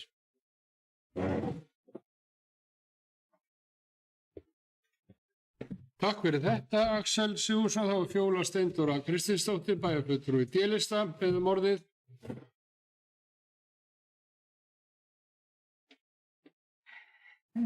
Forseti, bæjarfulltrúar tilheyrendur, já. Þetta er margt áhugaverð skýrsla, bara mjög merkileg að mörgu leyti. Það sem kannski mér finnst áhugavert sambandi við orkuöflun, orkuþörf, hvort að það sé eitthvað sem sé að fara að hamla núna og hvort að heita vatni sé hægt að vera hamlandi. En það sem ég kannski langaði mest að spyrja út í það er sambandi við byggingarréttargjöldin. Að því við erum að horfa á atvinnuuppbygginguna, að nú er það þannig að við eigum atvinnulóðir sem eru hilluvara og við buðum út þessar atvinnulóðir á sín tíma þegar var að fara að stað með byggingarréttargjöld og þeim var nú öllum skila nema einni og það er í rauninni einn aðili sem er að byggja á lóð núna sem hann borgaði, að þetta félag borgaði byggingarréttargjöld af. Þessi aðili er því sá eini sem hefur greitt byggingarréttargjöld sem eru auðvitað viðbóta kostnaður fyrir þann aðila sem er að fara að stuðla að atvinnuuppbyggingu eða svo sem hvað sem hann er að fara að gera með þetta hús, ég þekki það ekki. En hann er svo einn sem hefur greitt byggingarréttargjöld. Það var verið að lækka byggingarréttargjald á Austurveginum tímabundið á viku eða 2 vikum eftir að það var boðin út reiturugla heimum með byggingarréttargjaldi og fagnað gríðarlega við því að það veri áhugi á uppbyggingu í sveitarfélaginu, atvinnuuppbyggingu.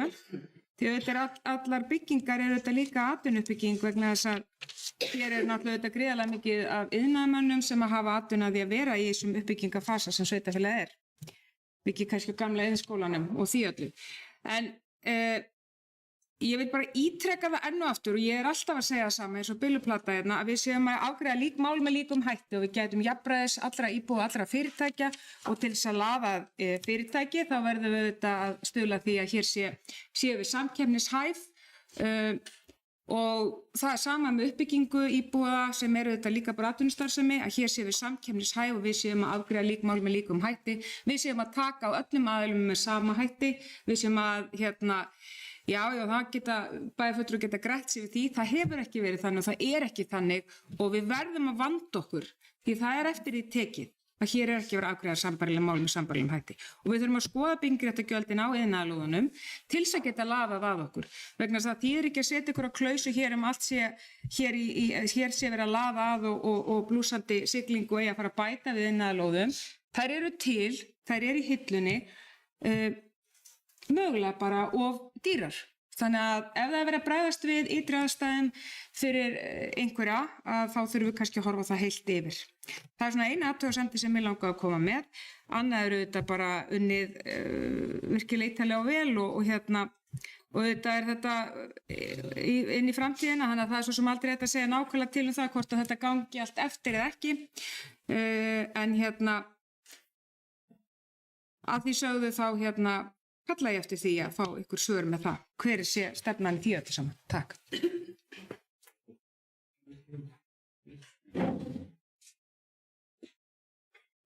Takk fyrir þetta, Fjóla Steindóra. Þá er Sveinn Ægir Birgisson, bæjarfulltrúi D-lista og skættir að fá að taka til máls. Já, forseti, ætla bara að svara Fjólu varðandi orkuöflun. Við erum rauninni í góðum málum núna til næstu ára, en þetta er bara þannig verkefni að það má aldrei hætta og það er alltaf að halda áfram. Álagið á veitunni var nú töluvert núna í kuldakastinu núna sem hún var að líða, þótt að sé búið að hlýna nokkra marga gráður síðan þá. En bara, mér minnir að hæsta sem við fórum í afhendingagetu núna var 319 sekúndulítrar. Til samanburðar fyrir 2 árum í kuldakastinu sem var þá var afhendingagetan þegar mest var að fara úr miðlunni hjá okkur 293 lítrar á sekundu. En á móti því, þá fyrir 2 árum þegar 293 lítrar voru að fara úr miðlunni, þá var 173 lítrar að koma inn í tankinn.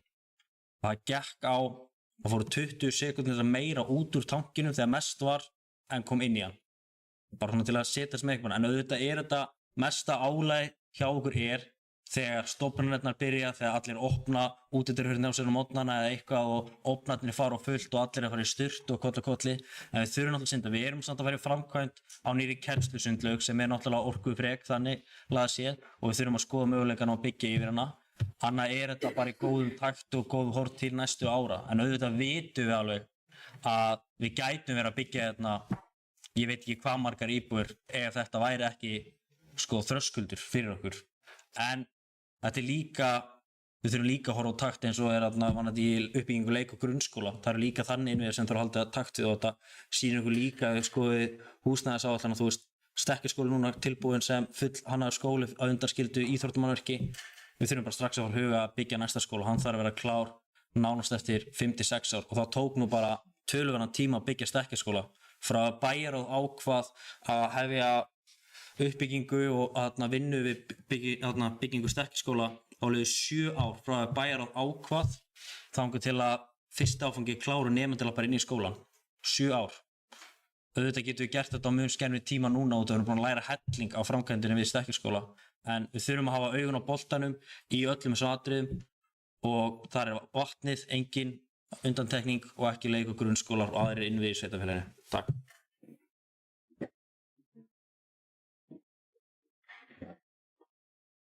Takk fyrir þetta, Sveinn Ægir. Þá hefur Bragi Bjarnason, bæjarfulltrúi D-lista og sköldur að fá að taka til máls.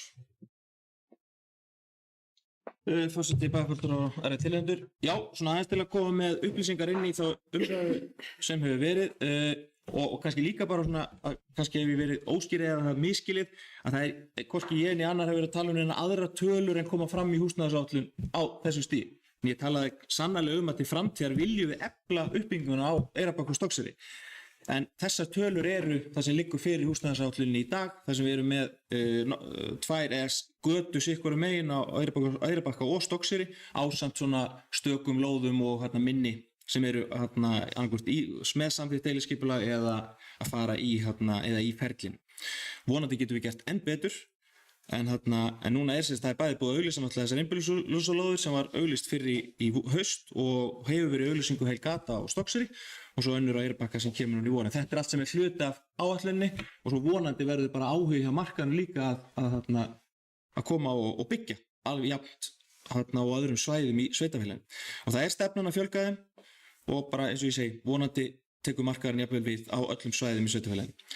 Sveinn Ægir var búinn að svara með orkuöflunina og einmitt varðandi atvinnulóðirnar, það náttúrulega verið að reyna að bregðast við akkurat því að við eigum atvinnulóðir sem við viljum koma út og í vinnu. Það hagur fyrir alla. Eitt skrefið var þessi lækkun á byggingarréttargjaldinu og síðan í rauninni endurskoðun á nýtingarhlutfalli lóða sem þarf náttúrulega líka að vera í takti við hvað raunverulega verið að byggja. Því að það gjaldagrunnurinn byggir á því og kannski eru þar akkurat og dýrar og verið að gera ráð fyrir ofmiklu magni heldur en það sem raunverulega byggt á reitnum og það þarf að vera í takti við raunveruleikan þannig að sú skoðun í gangi líka til að koma á móts við þetta. Það engum greið gerður að hafa óbyggðar lóðir í rauninni og þetta hluti af því sem þarf að skoða og taka þá í gegnum réttferli nefndir og í þessu tilfelli verður það skipulagsnefnd ef við værum að endurskoða einhver nýtingarhlutföll. Bara svona til að það sé sagt, þannig að það verið að skoða margar hluti til þess að við getum komið þessu í gagni. Vonandi að svari spurningunum en annars bara góð umræða og ég sammála, þetta gott plagg og mikilvægt að við skoðum þetta hverju ári til þess að uppfara og vera þetta eins og ég segi, bæði þetta sé til á tölum en líka bara þannig að vinnan inn í stjórnkerfinu, hún mjög þörf á hverju ári að fara yfir. Takk fyrir.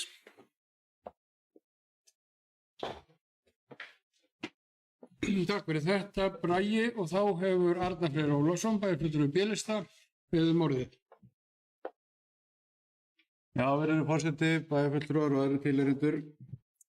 Já, það eru svona ákveðin vonbrigði í því að það sé ekki deiliskipulagt stærra svæði í einu á niður á ströndinni þannig að það sé í rauninni hægt að koma með svona ákveðina uppbyggingu. Við sjáum það að raunverulega þegar einhverju svæði er deiliskipulagt hérna á Selfossi og það er mögulegt að byggja á hagkvæman hátt, vera með vinnustaðinn á staðnum í ákveðin tíma og vélar og tæki taka í rauninni aðeins stærra svæði heldur en lóð fyrir lóð. Það er bara hagkvæmara. Það er bara liggur í hlutarins eðli að það er stærðarhagkvæmni í því að byggja 5 eins hús eða 10 eins hús heldur en 1 og 1 hús. Þannig að það er ákveðin fyrirsláttur að segja að það sé raunverulega markaðarins að ráða því hver eftirspurnin verður þegar þú ert með einu lóð dreifða allt svæðið. Það er allt annar hagur í því og framleiði því að byggja þannig versus það að geta byggt kannski á litlum reit nokkrar íbúðir sem að seljast á sama fermetraverði. Það bara sér hver heilvita maður sem í rekstri. Þannig að ég held að þarna við Hjalladæluna það stóð til að í rauninni deiliskipuleggja og bjóða út í einu vettfangi og það er það sem að ég kannski er að vísa til að það væri mjög áhugavert að reyna að sjá og laða að þannig að það sé hægt að hafa vinnustaðinn á einum stað í 2-3 ár og byggja þannig nokkuð margar íbúðareiningar til þess að í rauninni koma þess að stað. Það þarf að sparka þess í gang. Það er ekki nóg að segja bara, já við erum með lóðir og markaðurinn hefur bara ekki sótt í þetta. Þetta er bara örskot stund frá Selfossi að aka niður á Strönd og það er búið að í rauninni draga lappirnar í því að stuðla að uppbyggingunni eins og við bendi á áðan. Að þá er umverulega íbúðafækkun vegna þess að hver fjöldi íbúðarhúsa er núna undirlagður undir sumarhús. Þannig að ég er svolítið að biðla til ykkar í meirihlutanum að skoða þetta með alvarlegum hætti og reyna að leggja meiri metnað í þetta til þess að það sé hægt að koma af stað uppbyggingunni og að verktakar sem eru í íbúðarbyggingum að þeir hafi hag af því að koma þarna niður á Strönd, byggja upp og raunverulega hagnast eitthvað á því þannig að þeir haldi áfram þeirri uppbyggingu á því svæði. Þeir þurfi ekki að færa sig set, heldur getur bara einfallega haldið áfram að byggja þeim lóðum sem að eru til staðar í eigu sveitarfélagsins og í rauninni getur bóðið út á einhver svæði, einhver lóðir, 5, 6, 8, 10 lóðir á sama tíma. Þannig að það er það sem ég er að tala ekki það að markaðurinn hann í rauninni sinnir ekki þessu svæði vegna þess að í upphafi er bara hreinlega ekki eins mikið út úr því að hafa eins og að gera þetta Selfossi. Þannig er þetta stillt af. Þannig er kerfið núna. Og ég er ekki að segja að þetta sé með illum hætti að fólk einhvern veginn ætli sér að gera þetta. Ég er bara að reyna að beina sjónum að því að koma þessu í framkvæmd. Það er það sem ég er að biðja og það er það sem ég held að við ættum að reyna að stuðla að þessari bæjarstjórn, að það er að koma að verulegri uppbyggingu niður á Strönd. Vissulega hefur það komið fram frá veitustjóra inn í eign og veitunefnd að það sé erfitt vik að afhenda verulega mikið aukna eftirspurn af heitu vatni niður á Strönd. En einhver síður er það þannig að það er samt sem það er talsvert svigrúm. Ég held að það sé 400-500 íbúðir sem að svigrúmið er til nú þegar. Þannig að ég legg til að við bara horfum í það og reynum að leggja metnaði það að nýta það vegna þess að fangelsið sem að er að fara að rísa, það kallar á stærri heituvatnslaug. Þannig að það er í rauninu opið skot á línu að setja metnaði í þetta, auka við afhendingargetuna niður á Strönd vegna þess að fangelsið eitt og sér það bara hreinlega kallar eftir því eftir nokkur ár. Þannig að við þurfum að setja þetta inn á teikniborðið hjá okkur núna og byrja að bjóða þetta út í, kannski ekki massavís, en í þeim fjölda, þannig að það sé raunverulega hagur í því að byggja þarna, alveg eins og það er hagur í því að byggja hér á Selfossi. Þannig að við þurfum að rétta samkeppnisstöðuna á milli svæðanna. Takk.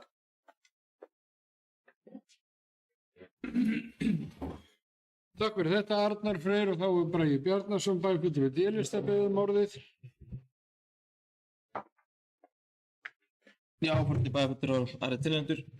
Bara svona þannig að, sem sagt, þetta er bara mjög góð umræða og viljum en auðvitað þessi stóru svæði sem hafa verið í uppbygging á Selfoss undanförnum árum hafa í upphæfi voru keyrð áfram af einkaaðilum sem áttu löndin, stór lönd og óskuðu eftir að fá deiliskipuleggja á þarna í kringum 400-500 íbúðir á hverju landi og síðan seldi sveitarfélagið náttúrulega eitt sambarlegt stykki á síðast ári sem verið að vinna deiliskipulag núna.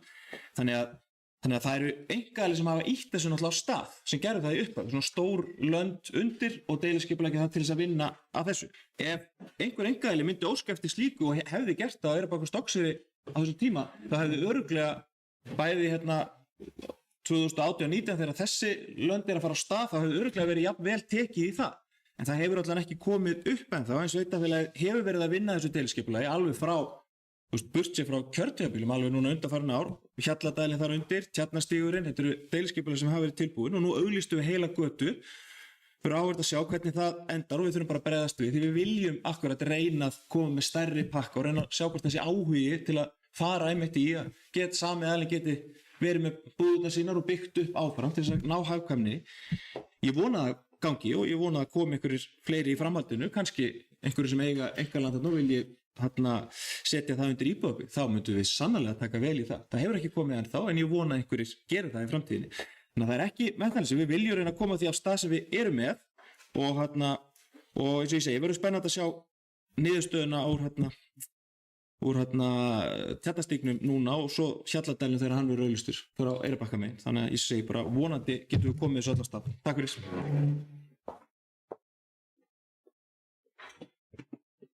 Takk fyrir það, Bragi. Við erum hér í öðru máli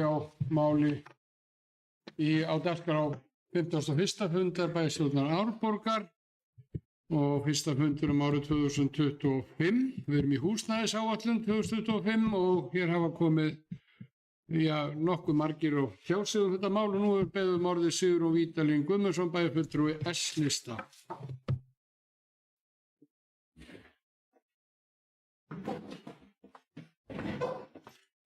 Herra Hósti, takk fyrir fínar umræður hér húsnæðisáætlunina og ýmislegt fróðlegt sem þar kemur í ljós og áhugavert og ég verð að taka undir orð bæjarfulltrúa Arnars að við lestur og yfirferð áætlana kemur að mínu viti mjög vel í ljós hversu raun og veru mikil tækifæri við höfum sveitarfélagið til þess að bjóða upp á fleiri lóðir niður á Eyrarbakka og Stokkseyri þar sem að fyrir það fyrsta þá eigum við nú nánast allt land þar og við það sem er hér á Selfossi.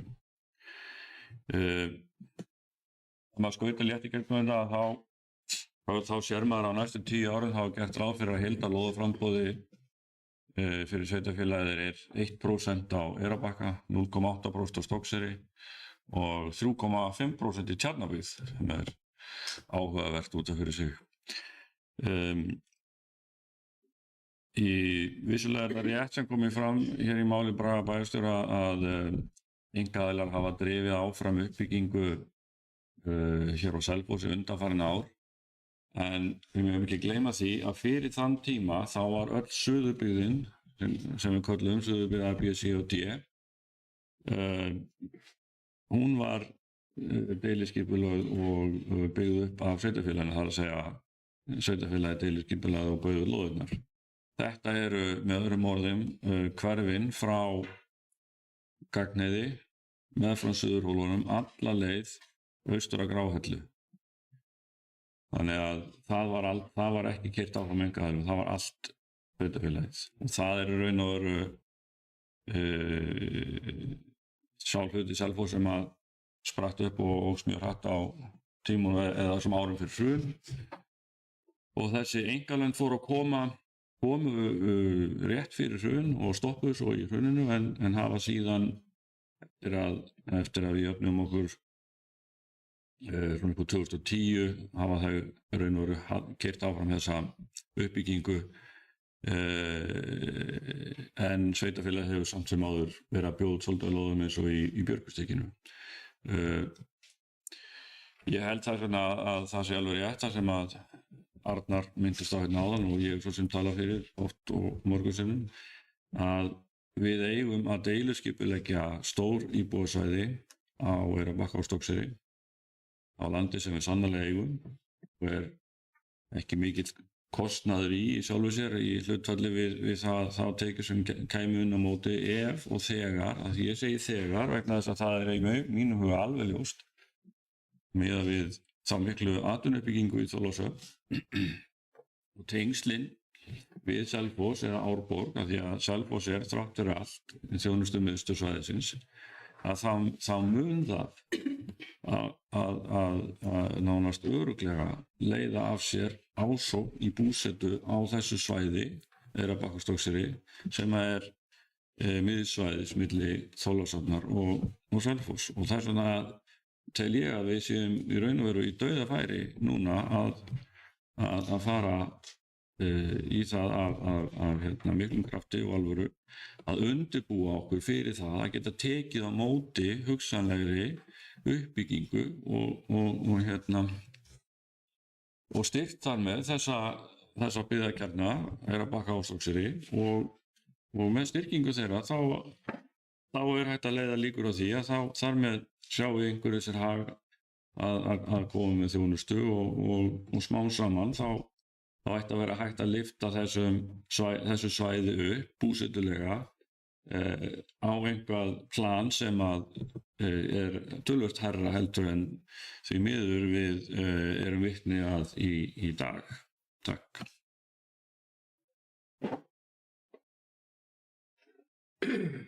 Takk fyrir þetta, Sigurjón Vídalín. Þá er Ellý Tómasdóttir, bæjarfulltrúi í B-lista, beðið um orðið. Við förum svo að ljúka mælendaskrá, við ætlum fleiri að tjá sig.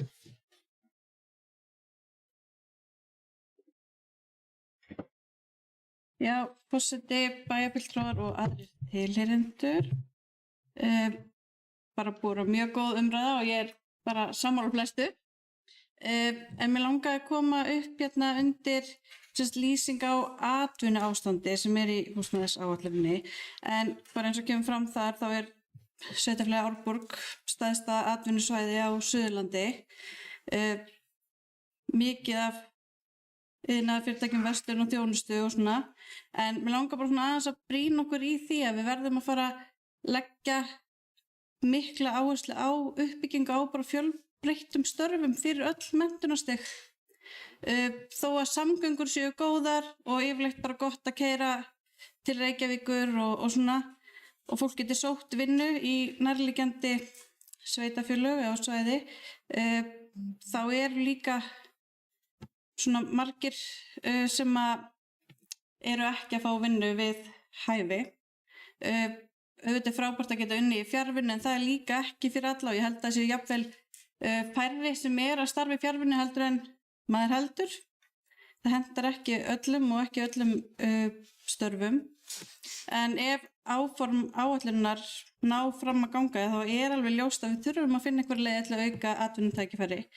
Það er ótrúlega mikið af fjölskyldufólki hér í Árborg og mikið af fjölskyldufólki sem að sækir í að flytja hingað. Þannig að það er ákveðið öryggi sem fylgir því að hafa starf við hæfi í heimabyggð og nálægt börnum og skóla og leikskóla.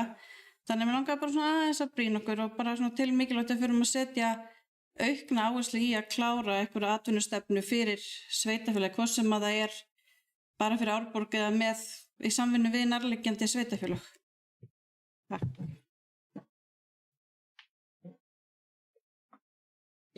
Takk fyrir þetta, Ellý Tómasdóttir. Nú, þetta eru gagnlegar og góðar umræður. Það eru fleiri sem vilja tjá sig. Ef svo er ekki, þá göngum við til atkvæðagreiðslu. Þau sem eru þessari húsnæðisáætlun fyrir árið 2025 í sveitarfélaginu Árborg samþykkt vinsælast gefið merki. Þeir sem eru á móti, það er samþykkt með 6 atkvæðum D-lista, 1 atkvæði A-lista og 2 atkvæðum S-lista og 2 fulltrúar B-lista sitja hjá og Arnar Freyr Ólafsson, bæjarfulltrúi B-lista, hefur óskað eftir að fá að gera grein fyrir atkvæði sínu. Já, virðulegur forseti og bæjarfulltrúar og aðrir tilheyrendur. Ég gerir grein fyrir hjásítu minni kannski öllu heldur en það er á þeirri forsendu að mér finnst ákveðið vanta verulega upp á að menn sýni þessu, gefi þessu gaum, það er þessi uppbyggingunum nýr á Strönd og af þeim sökum þá hef ég ákveðið að sitja hjá. Takk. Takk fyrir Arnar Freyr og væntanlega flutt mál fyrir hönd þeirra beggja. Eljar sömuleiðis. Allir getur orðið á í þessu, gleyma einu nafni til eða frá, en þá förum við í mál nummer 3 á dagskráni. Það er reglur afslátt af fasteignaskatti hjá tekjulitlum, elli- og örorkulífeyrisþegum. Eftirfarandi reglum var vísað aftur til afgreiðslu hjá bæjarráði á 50. fundi bæjarstjórnar. Tillaga frá 113. fundi bæjarráðs frá 9. janúar síðastliðinn liður 3. Farið var yfir endurbættar tillögur að reglum og afsláttum ásamt minnisblaði frá bæjarritari. Bæjarráð samþykkir reglurnar fyrir sitt leyti og vísað þeim til fullnaðar afgreiðslu í bæjarstjórn Árborgar. Og hér eru allnokkur minnisblöð með fylgjandi. 1.5 til þess að útskýra málið enn frekar, en ég opna fyrir mælendaskrá og þá hefur Bragi Bjarnason, bæjarfulltrúi D-lista, óskað eftir að fá að taka til máls.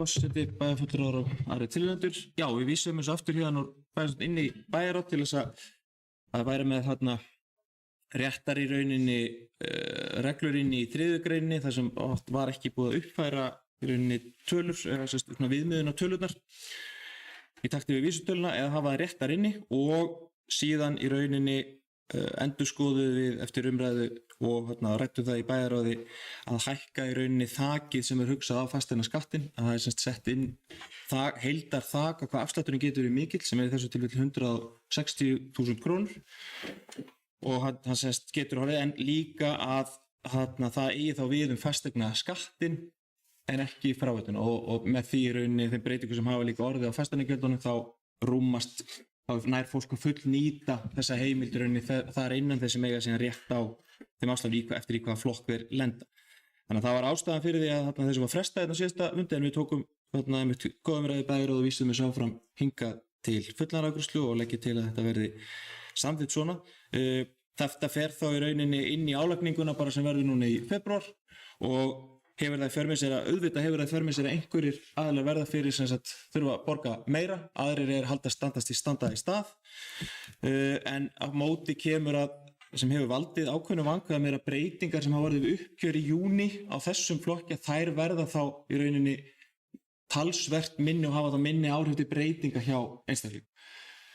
Það því að við erum komið með þetta þak, og það er svona í samræmi við aðferðir sem nokkur sveitarfélög eru með, önnur fara aðra leiðir til þess að afmarka reglur sem getur verið að þú verður eiga rétt á vaxtabótum, það verður að vera allir á heimilinu falli undir þessi reglur, þannig að við viljum hafa þetta einfalt og frelsi fyrir einstaklingina, en það sé ákveðið þak þá bara á hámars upphæð. Já, hlaðið máli mínu og legg til að við samþykkjum reglurnar. Takk fyrir.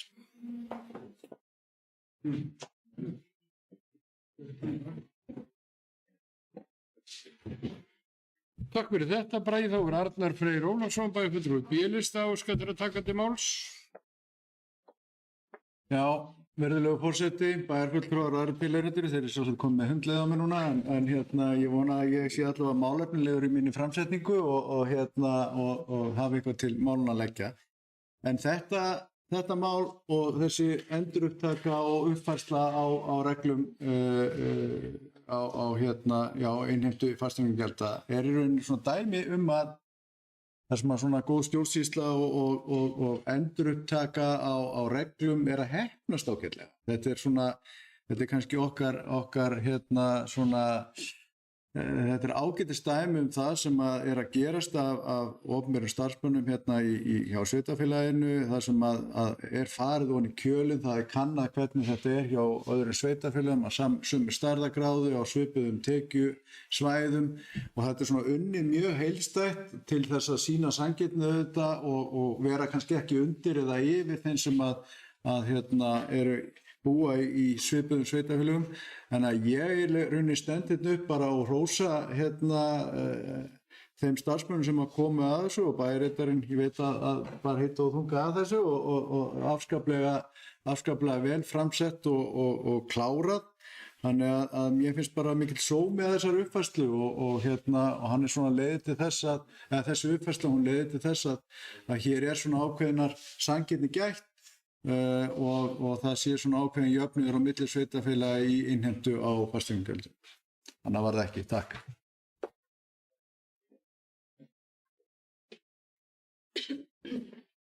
Takk fyrir þetta, Arnar Freyr.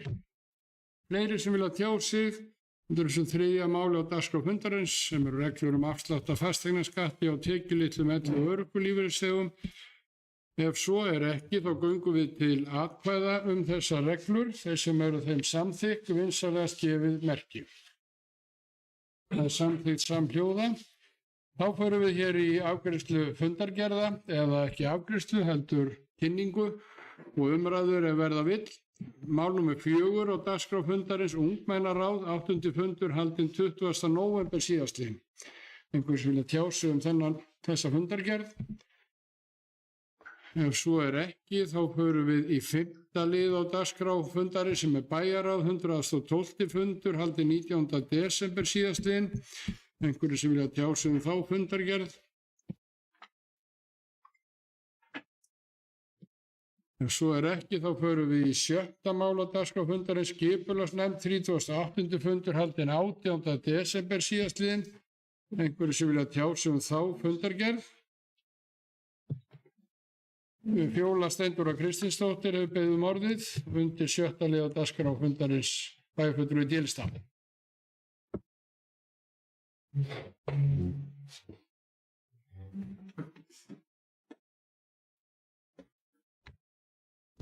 Forseti, bæjarfulltrúar, tilheyrendur, ég er nú kannski helst til að fljóta á mér, nei, þetta er líka hérna.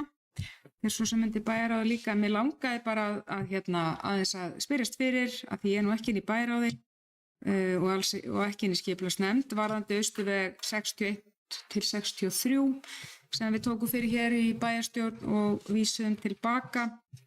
Það er gefin frestur til 9. janúar samkvæmt þessari bókun hérna. Og mér langaði bara til þess að forvitnast það hvernig staðan væri á þessu máli og hvort það væri búið að ræða þarna við nærliggjandi íbúa og hvort að við værum búin að ná einhverjum samkomulagi, einhverjum fleti þarna. Ég sé að það til 9. janúar, kannski er það ekki búið að taka það saman, ég veit ekki, mér langaði samt að spyrja út í þennan lið, hvernig staðan væri bara á Austurvegi 61-63. Takk.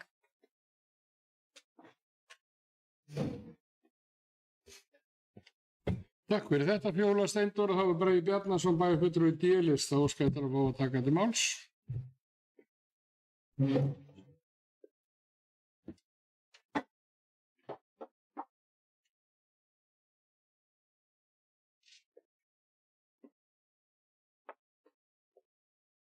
Já, forseti, bæjarfulltrúar tilheyrendur. Já, það var í rauninni skipulagsfulltrúa falið að hefur fundað í rauninni með íbúum hérna og kallað eftir auknum gögnum sem fara síðan aftur inn í skipulagsnefndina.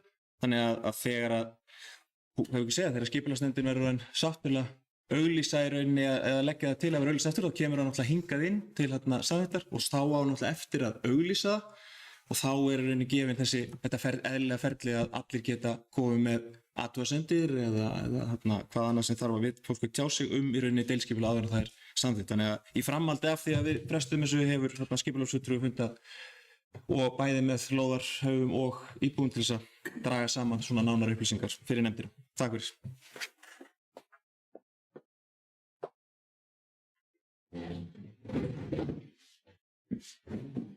Takk fyrir Bragi, eru fleiri sem vilja tjá sig? Ef svo er ekki, þá förum við í 7. mál á dagskrá fundarins sem er bæjarráð 113. fundur haldinn 9. janúar síðastliðinn. Er einhverju sem vilja tjá sig þá fundargerð? Já, Sigurjón Vídalín Guðmundsson bæjarfulltrúi S-lista orðið. Já, herra forseti, það reyndar ekki að ræða þess að fundargerð bæjarráðs heldur neðsti fundabúðinni, en kannski þetta ekki athugasemdir það áðan. Stendur að næsti fundur bæjarstjórnar verði 5. febrúar næstkomandi, það er eftir 3 vikur. En við ættum að funda aðra hverja viku, ég best veit, þannig að þeir þá ekki þurft að taka það fyrir sem mál á fundunum. Þetta er rauninni seinni, það hefði átt að vera 1. janúar. Var það 1. og 3. Já, það er ekki alltaf annan hvern. Já, ok, þá bara byrjast ásökunar á þessu misskilningi. Takk. Gott að við séum alltaf svona glasið. Takk fyrir þetta, Sigurjón Vídalín, og það verðt að minna það á síðasta fundi ársins. Síðasta þá frestuðum við fyrsta fundi ársins sem hefði held ég orðið bara á nýársdag og ákvaðum að við ætluðum ekki að hafa fund á nýársdag og hafðum hann í staðinn samkvæmt reglubundum hætti í dag á þessum miðvikudegi. En fleiri sem vilja tjá sig undir þessum lið, ef svo er ekki, þá er dagskráin tæmd og næsti bæjarstjórnarfundur bæjarstjórnar Árborgar verður 5. febrúar næstkomandi, miðvikudaginn 5. febrúar, og þá höfum við lokið og klárað dagskrána. Ég þakka starfsmönnum fundarins, Rúnari sem sér tæknimálin og sendir út fundin fyrir okkur, og Þórdísi Sif bæritara sem sér að halda utan alla skráningu fyrir sín störf. Þakka fundarmönnum og bæjarstjórnarfulltrúum góða fundarsetu og segi fundi slitið.